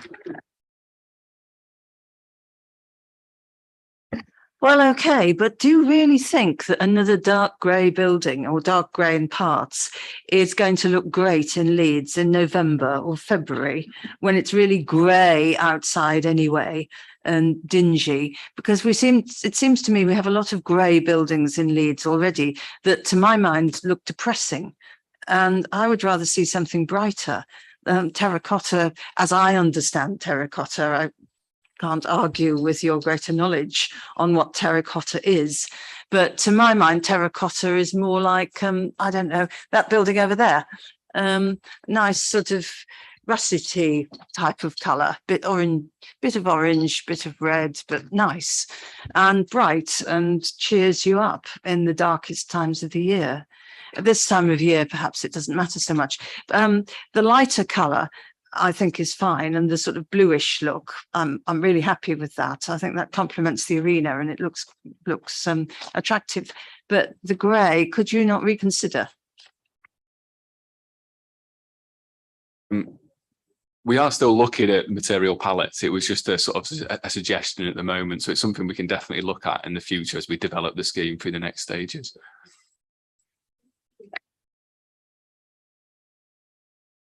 Thank you. I might differ from there, actually. I like terracotta in that area because the Merrin Centre just across the road, it will blend in really nicely in surrounding area environment. So I think it looks really nice. Just on the other question is about the phases. There's going to be 3 phases for the development. My question is, will these phases be built differently or will they be built at once, or how will that happen? And It's not been decided completely, certainly yet, but the likelihood is we'll build them separately. We'll build block A first and then block B. There may be some overlap with it, but the likelihood is that we'll deliver them. The scheme is quite large, even for a developer like us. There's 700 beds roughly in block A, 500 in block B, and downing about really are delivering on our promises, and we're always there to hit our dates, and sometimes you put too much on your plate, you may fall over. So we're probably end to end, back to back. Caroline, please. It's not on that issue. Were you expecting it to be? No, oh, it's fine. So I am conscious that they were here for a reason. We can always leave them there and bring them back, but I'll open her up to proper question and regarding the merits of it. If it's simply the colour of the terracotta, I'm sure that can be rearranged and changed, can't there? It was a broader is question it important for this part of the debate? Yes, it's a broader question on materials. It's lovely to have materials passed around so we can really get a feel of them. And I'm very impressed with the blue materials. I really liked those. I think Councillor Carlin was joking when he asked somebody to hold it 4 stories up. But the point is, these things look very different from a distance, don't they? They look lovely in front of my face, but how it's just getting that view of how they would feel at a distance. And I don't think they would look as nice. I think they would grey into the distance. So it's just a point that if there's a CGI or something that can be shown, it's actually the blue ones I was referring to, but those as well. That was the first thing. Is there something we can just get hold of that gives us the view? And the second thing is, my only concern about this development is the extent of the visual impact on the arena. And I'm not sure that I've seen sufficient angles from street level to convince me about how obstructed that view of the arena would be from ground level. So the question is, could you provide us with some material that would indicate that more clearly? There will be some in the application. You may not have seen it today, but this was a point that was raised in the September, and we did address it. We had a workshop in the October, and then subsequently when it went through with your backing in December, I think it was. So it was considered then. So there may be more available within the application that you could look at.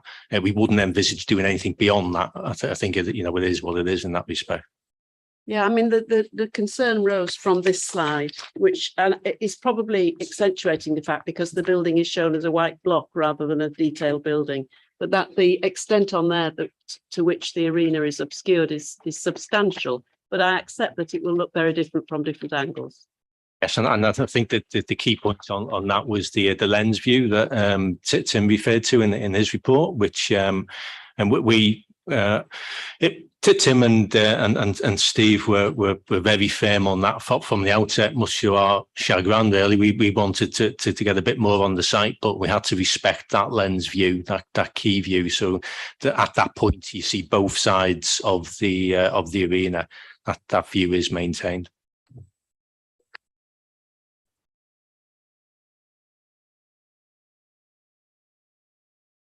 I was trying to say that we were dealing with the objection, and we will open all that up a bit. But we certainly have Stephen here who can comment on that, and maybe that's a question for the next section. What I wanted to do at this stage was provide an opportunity for the developers to respond, but we've gone into general application rather than objection. I know. It's so at this stage, can I invite our legal officer to consider what we've heard regarding the objections and what advice she can offer us at this stage? Thank you, Chair. I mean, clearly, it's quite unsatisfactory to have a late objection at this stage. But we have this that occurs from time to time, and then the officers have provided a summary. In terms of us discharging our legal duty, we've satisfied our statutory duty in terms of consultation. In fact, there's an argument to say that we went further than that last year when plans were in conceptual stage, and we alerted Harrogate Council, and I believe a number of people who are in the room today were copied into that, as well as officers in relation to economic regeneration at the council. It's unfortunate that we weren't received we didn't receive details of particular contacts in order to further those discussions, but we are where we are. Now, you've heard the objection, so there's no prejudice there. The objection's been provided to you, but there are points for you to consider now as to whether you're satisfied with the officer's report and that you, in your judgment, have enough information to make a decision today. There are some options available, which you're perfectly aware of, but those are matters of judgment for you. The issue of policy can be explained further. Officer Dowgett has already provided some information in terms of the operation of the policy and what it requires us to do. Now, it's really important to understand that conferencing facilities can be complementary, and that's the intention of that policy. It's a positive policy. It's not a restrictive policy, but we can always provide you with further information on that. So in relation to proper decision making, it's about you being satisfied that you've got all the information before you. But in terms of consultation, we've discharged that appropriately. Thank you. Thank you, Nikki. Is there any questions? Peter? Yeah, question expanding on that, really. What I'd like to possibly know more about is around the policy that came out. Obviously, it's a policy from the UDP, so it's sometime before I was elected and under a previous administration that it came out anyway. So I'd like to hear a bit more about where that policy is. And look, I guess I'll do all the bits at a time, if that's all right. Because around that, there's the policy, which is one state. I'm finding myself in a difficult position with this one, to be honest, because a city of the size of Leeds, as it notes in the report, would be expected to have a conference centre of this size and is missing. So while I have sympathies with Harrogate Convention Centre and the Borough Council on this, I have a feeling they've had the benefit of us not having this space for some time. Whereas, in my view, the City of Leeds could quite easily have one of these and it wouldn't affect any of the output. It's probably something that people have been calling out for some time. So I just wanted to know a bit more around that safe policy and what's behind that, and was it in encouraging this? When we look at that building C, we're told that's in outline, and I'm guessing therefore we haven't really gone into the operation of that yet, whether or not we've selected what an operator may be, whether the City Council would operate it, whether somebody else would come in. So am I correct in saying that at the reserve matter stage, we'd have a better understanding of what kind of events might be held there, because we may know who might be running it or more about the internal design of it? And I'll add my last one in, which is question to officers, if that's all right, Chair, because I think you may as well get all of my bits in at the same time. I'm a bit concerned with the massing of that building C as well. It may be, as Councillor Gruen says, because we can see it just as a white block rather than a designed up building, but it appears to be quite close to the highway and the footway there. It may be that that's exacerbated, as I say, by being a big square. But can you confirm today in the outline, are we saying that if something comes back that goes that far, it should be approved at further notice? Or can we still have those discussions of the massing when we see what the design of it is? Obviously, if it comes back as a big grey block, I may be concerned about it. But if something's done like the colonnading of the building we've got on the other side near the arena that opens it up a bit more at ground level, then I may be happy. Thank you. It is basically questions to our legal officer. We will go back to all that. I've said already, unless Nikki wants to comment. I'm very sorry, but it would be unprofessional of me to answer planning questions. I can give you planning legal questions, but no, so I'll defer to my colleagues for that. Okay, so if we can finish with this bit, then I'll open it up to questions to officers and all these, and there's a number of questions and good questions and relevant questions that can be dealt with. We can do that in good time, but in the meantime, I don't mind answering the policy question that Councillor Carlisle has raised. Okay, well, policy question. If it's helpful, I think Councillor Carlisle has asked for a bit more background to the policy. LT5. It is a safe policy. It's a safe policy from the UDP. As I said earlier, it's actually a positive policy. It pursues opportunities for conferencing facilities, among other leisure uses in Leeds. However, the background to it was that it was based within a regional policy context the regional spatial strategy, where there was a policy which is now deleted, which required that Leeds and Harrogate develop complementary conference roles. So as a result of that, there is a caveat in the UDP saved policy that any proposal should be assessed in terms of their impact on the viability and vitality of Harrogate town centre as a whole. Now, clearly we've had an independent report done to address that aspect of the policy. The independent report has concluded that there won't be such an adverse impact. There'll be some potential movement of trade, but not to the extent that you've heard from the objector that they believe will be the case.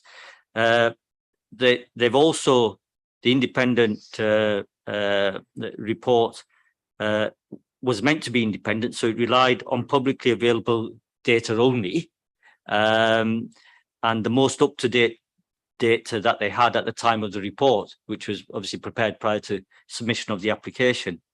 And they've said that it's difficult to critique the level of trade that the objector is saying will be diverted, the 55%, without knowing what evidence basis that 55% is based on. The figures in the report, which are much lower, take into account qualitative factors, not just quantitative factors. So there are differences between, for example, the Harrogate Convention Centre, which is a much larger venue than what's being proposed here. But the report recognises that the Harrogate Convention Centre does cater for smaller gatherings, delegates over under 1,000.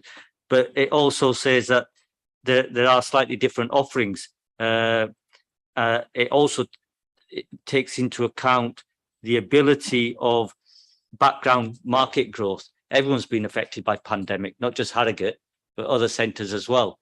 So, and it also takes into account that some delegates, whether they're visiting Harrogate or here, will also stay on for tourism purposes. So they'll be spending money in the local and regional, including Harrogate and Leeds.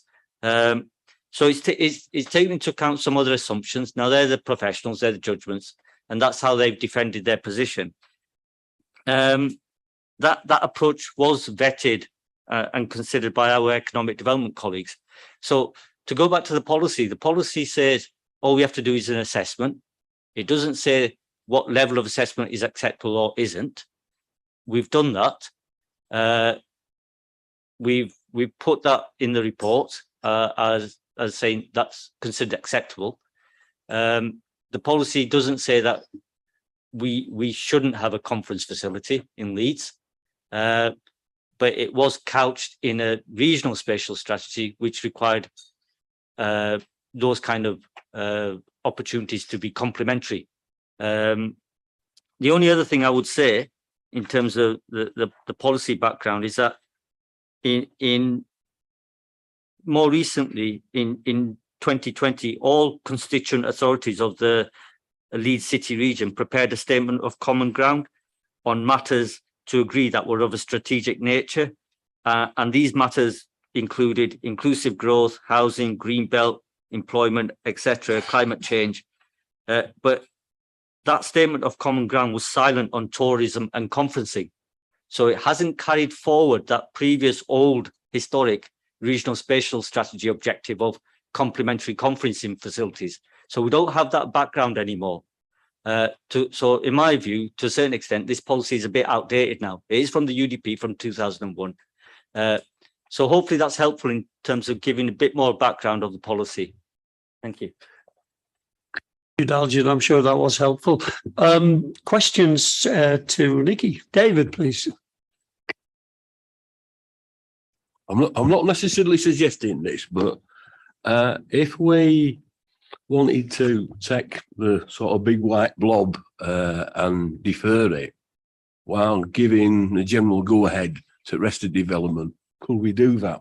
Or do we have to... I mean, this is true when you have hybrid things like this. Could we defer that one and get more information while passing the other two?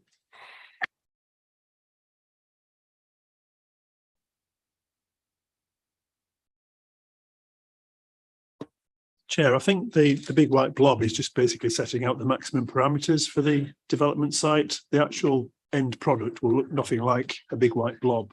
It will be articulated, it will have faceting, it will have colonnades if required, but that is really just setting the maximum heights for the structure that would end up on there. So I wouldn't get too concerned about seeing that image of a big white box at the moment on that particular site.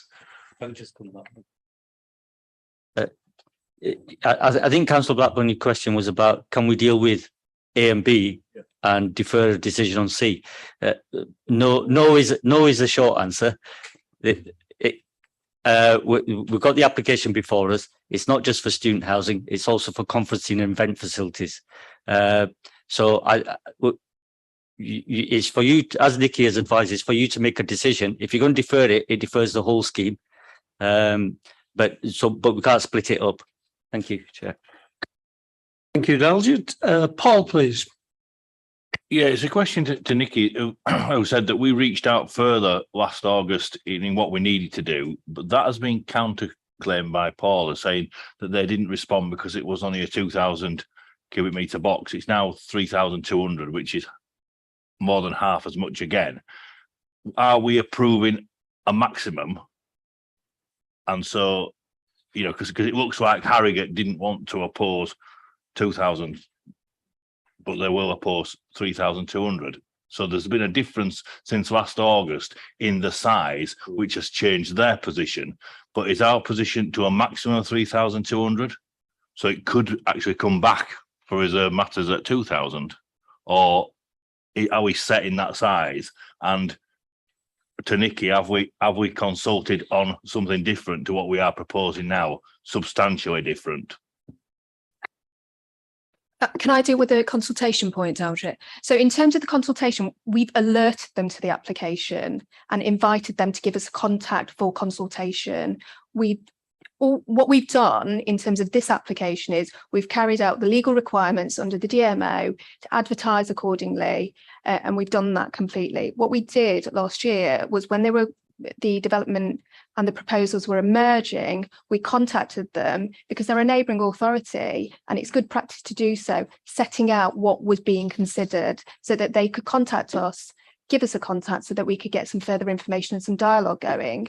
And from what I can see, that didn't happen. So we did reach out, but in terms of our formal consultation, we've carried out what we're required to do.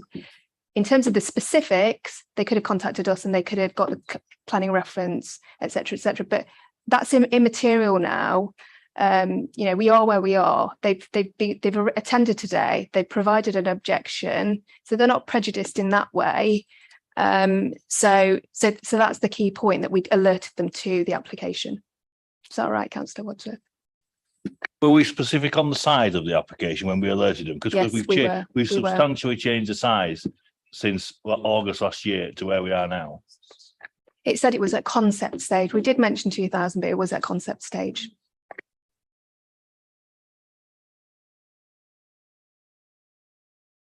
Yeah, thanks, Nikki. Thank you for your advice as well. If it's challenged in the courts, how confident are we that we will be able to defend this decision?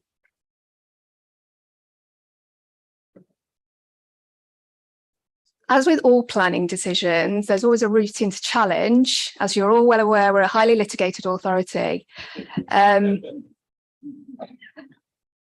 There are aspects of this that might be challenged, but given that we've carried out the formal requirements under planning legislation, it's whether we've acted reasonably.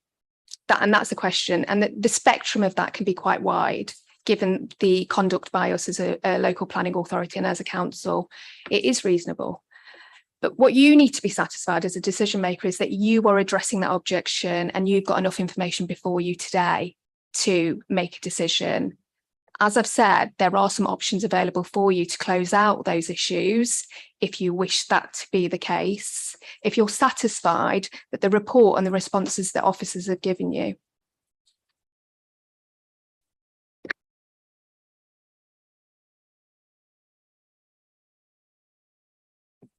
Thanks, Chair. I think in terms of what's in front of us and what we're being asked to do. You've been really, really helpful with that.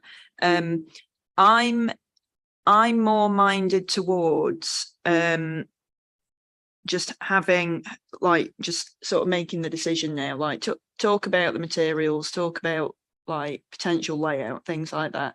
I feel like we've covered the legalities of the decision at this point.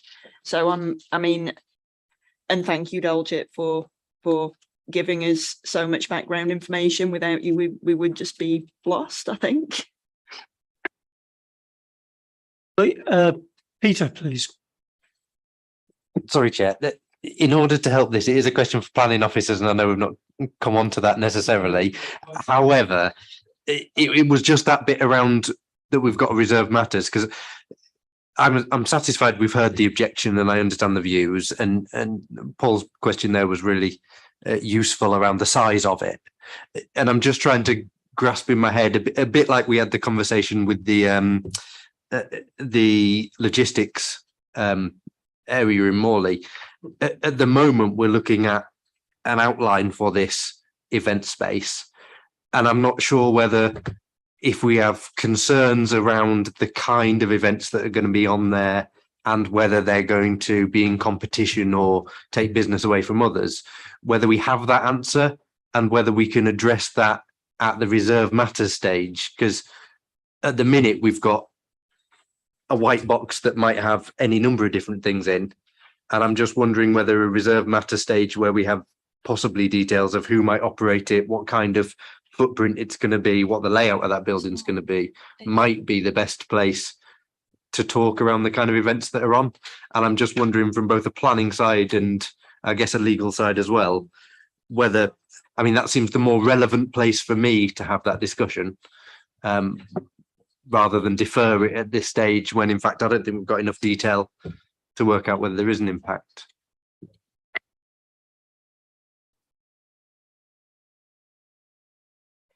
Okay, hopefully this will be helpful. So the proposal for building C is for a multi-purpose venue. It's not just conferencing and conventions. And I think the parameters that you've been asked to look at are the overall parameters for the building. Within that, there will be a certain amount of space set aside for events.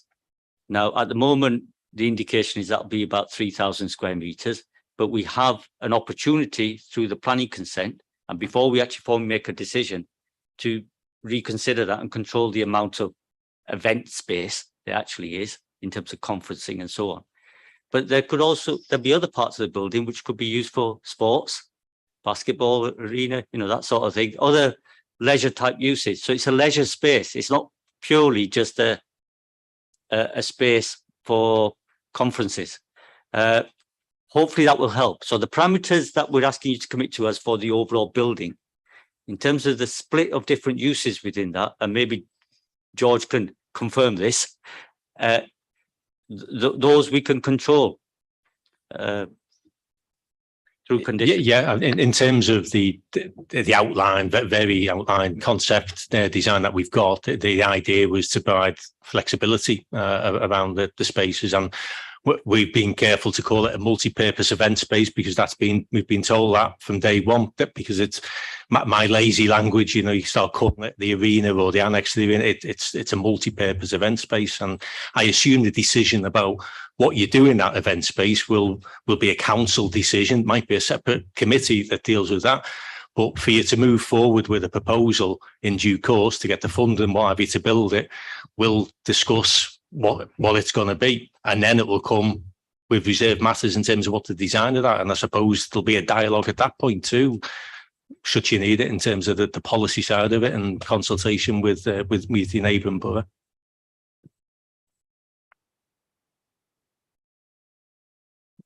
Sorry, I don't mean to labour this, but the other simple point is that ultimately the council will be in control of that event space, and the council will be able to decide what different purposes we're going to put that building to, and that is still to be decided. That'll be some point in the future. Okay. I mean, I think that satisfies me in many ways then, because we're not signing off a conference centre today. We're signing off the ability to have an event space that we have a lot of say in what goes on in future. So although the objection may be grounded, were we to suddenly, were we not the operator of it and the applicant on this scheme, then we'd have less say in that, but arguably we could not stop whatever events the market might mean they have to put on. So what I'm hearing, I think, is that is to be decided at the next stage. And I don't think, in my view, that doesn't seem to need to affect us at this point in the decision. Thank you, Councillor. I just want to clarify some points, because you asked me about legal risk, and there is a legal risk here. If you want to close it out, you close out the objection, you get a response to that. I must give you legal advice on this. The way of mitigating legal risk is by dealing with the issue, coming back and clarifying it within a formal report so that it's robustly closed out. If, however, you as a decision maker consider that you've got enough information before you, that is a matter for you as a decision maker. But I must underscore, to close out that risk, that is the method by which you do that.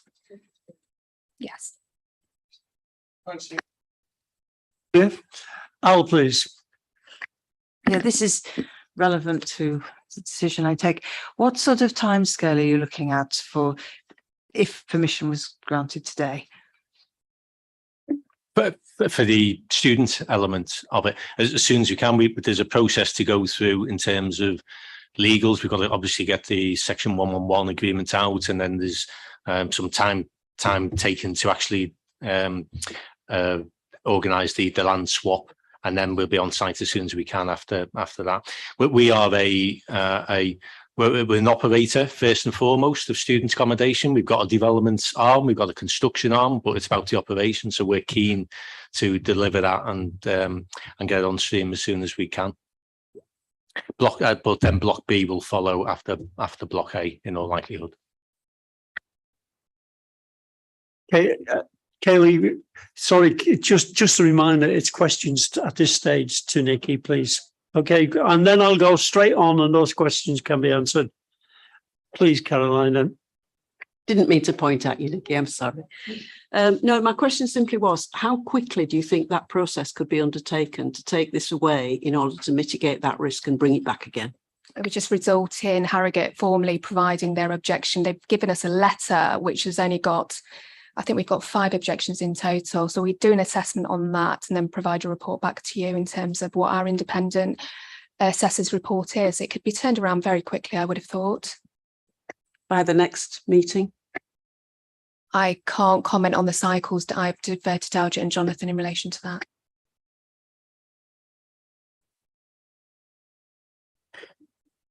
Yeah, we can sort out practicalities, but clearly we will bring it back as quickly as we can. If that was a decision that members decide to take. Well, my view is, in the light of Nikki's advice, I would suggest perhaps we do that.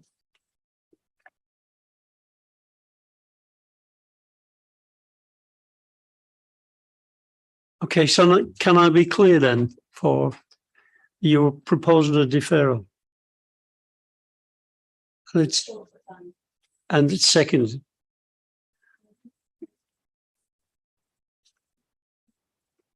Yeah, and Councillor Blackburn has seconded it. Okay. I think that's,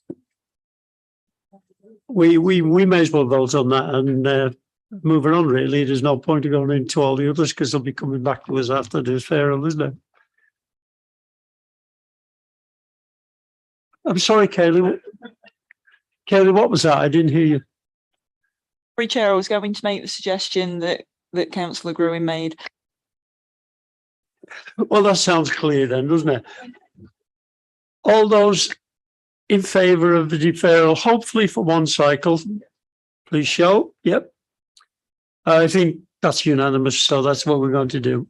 Can I thank all the people who have given us sterling advice around the table, And we've listened very carefully to the objection from the conference centre and Harrogate's council, and I suppose we've responded accordingly. Okay. And that concludes our meeting. Just to remind you that we will be doing it all again on what day? 8th of September. In the meantime, it's August. If you're on holidays, have a good one, but get some relaxation in. It's only planners who work during August, as we all know. So well done, you guys. Thank you for your attendance.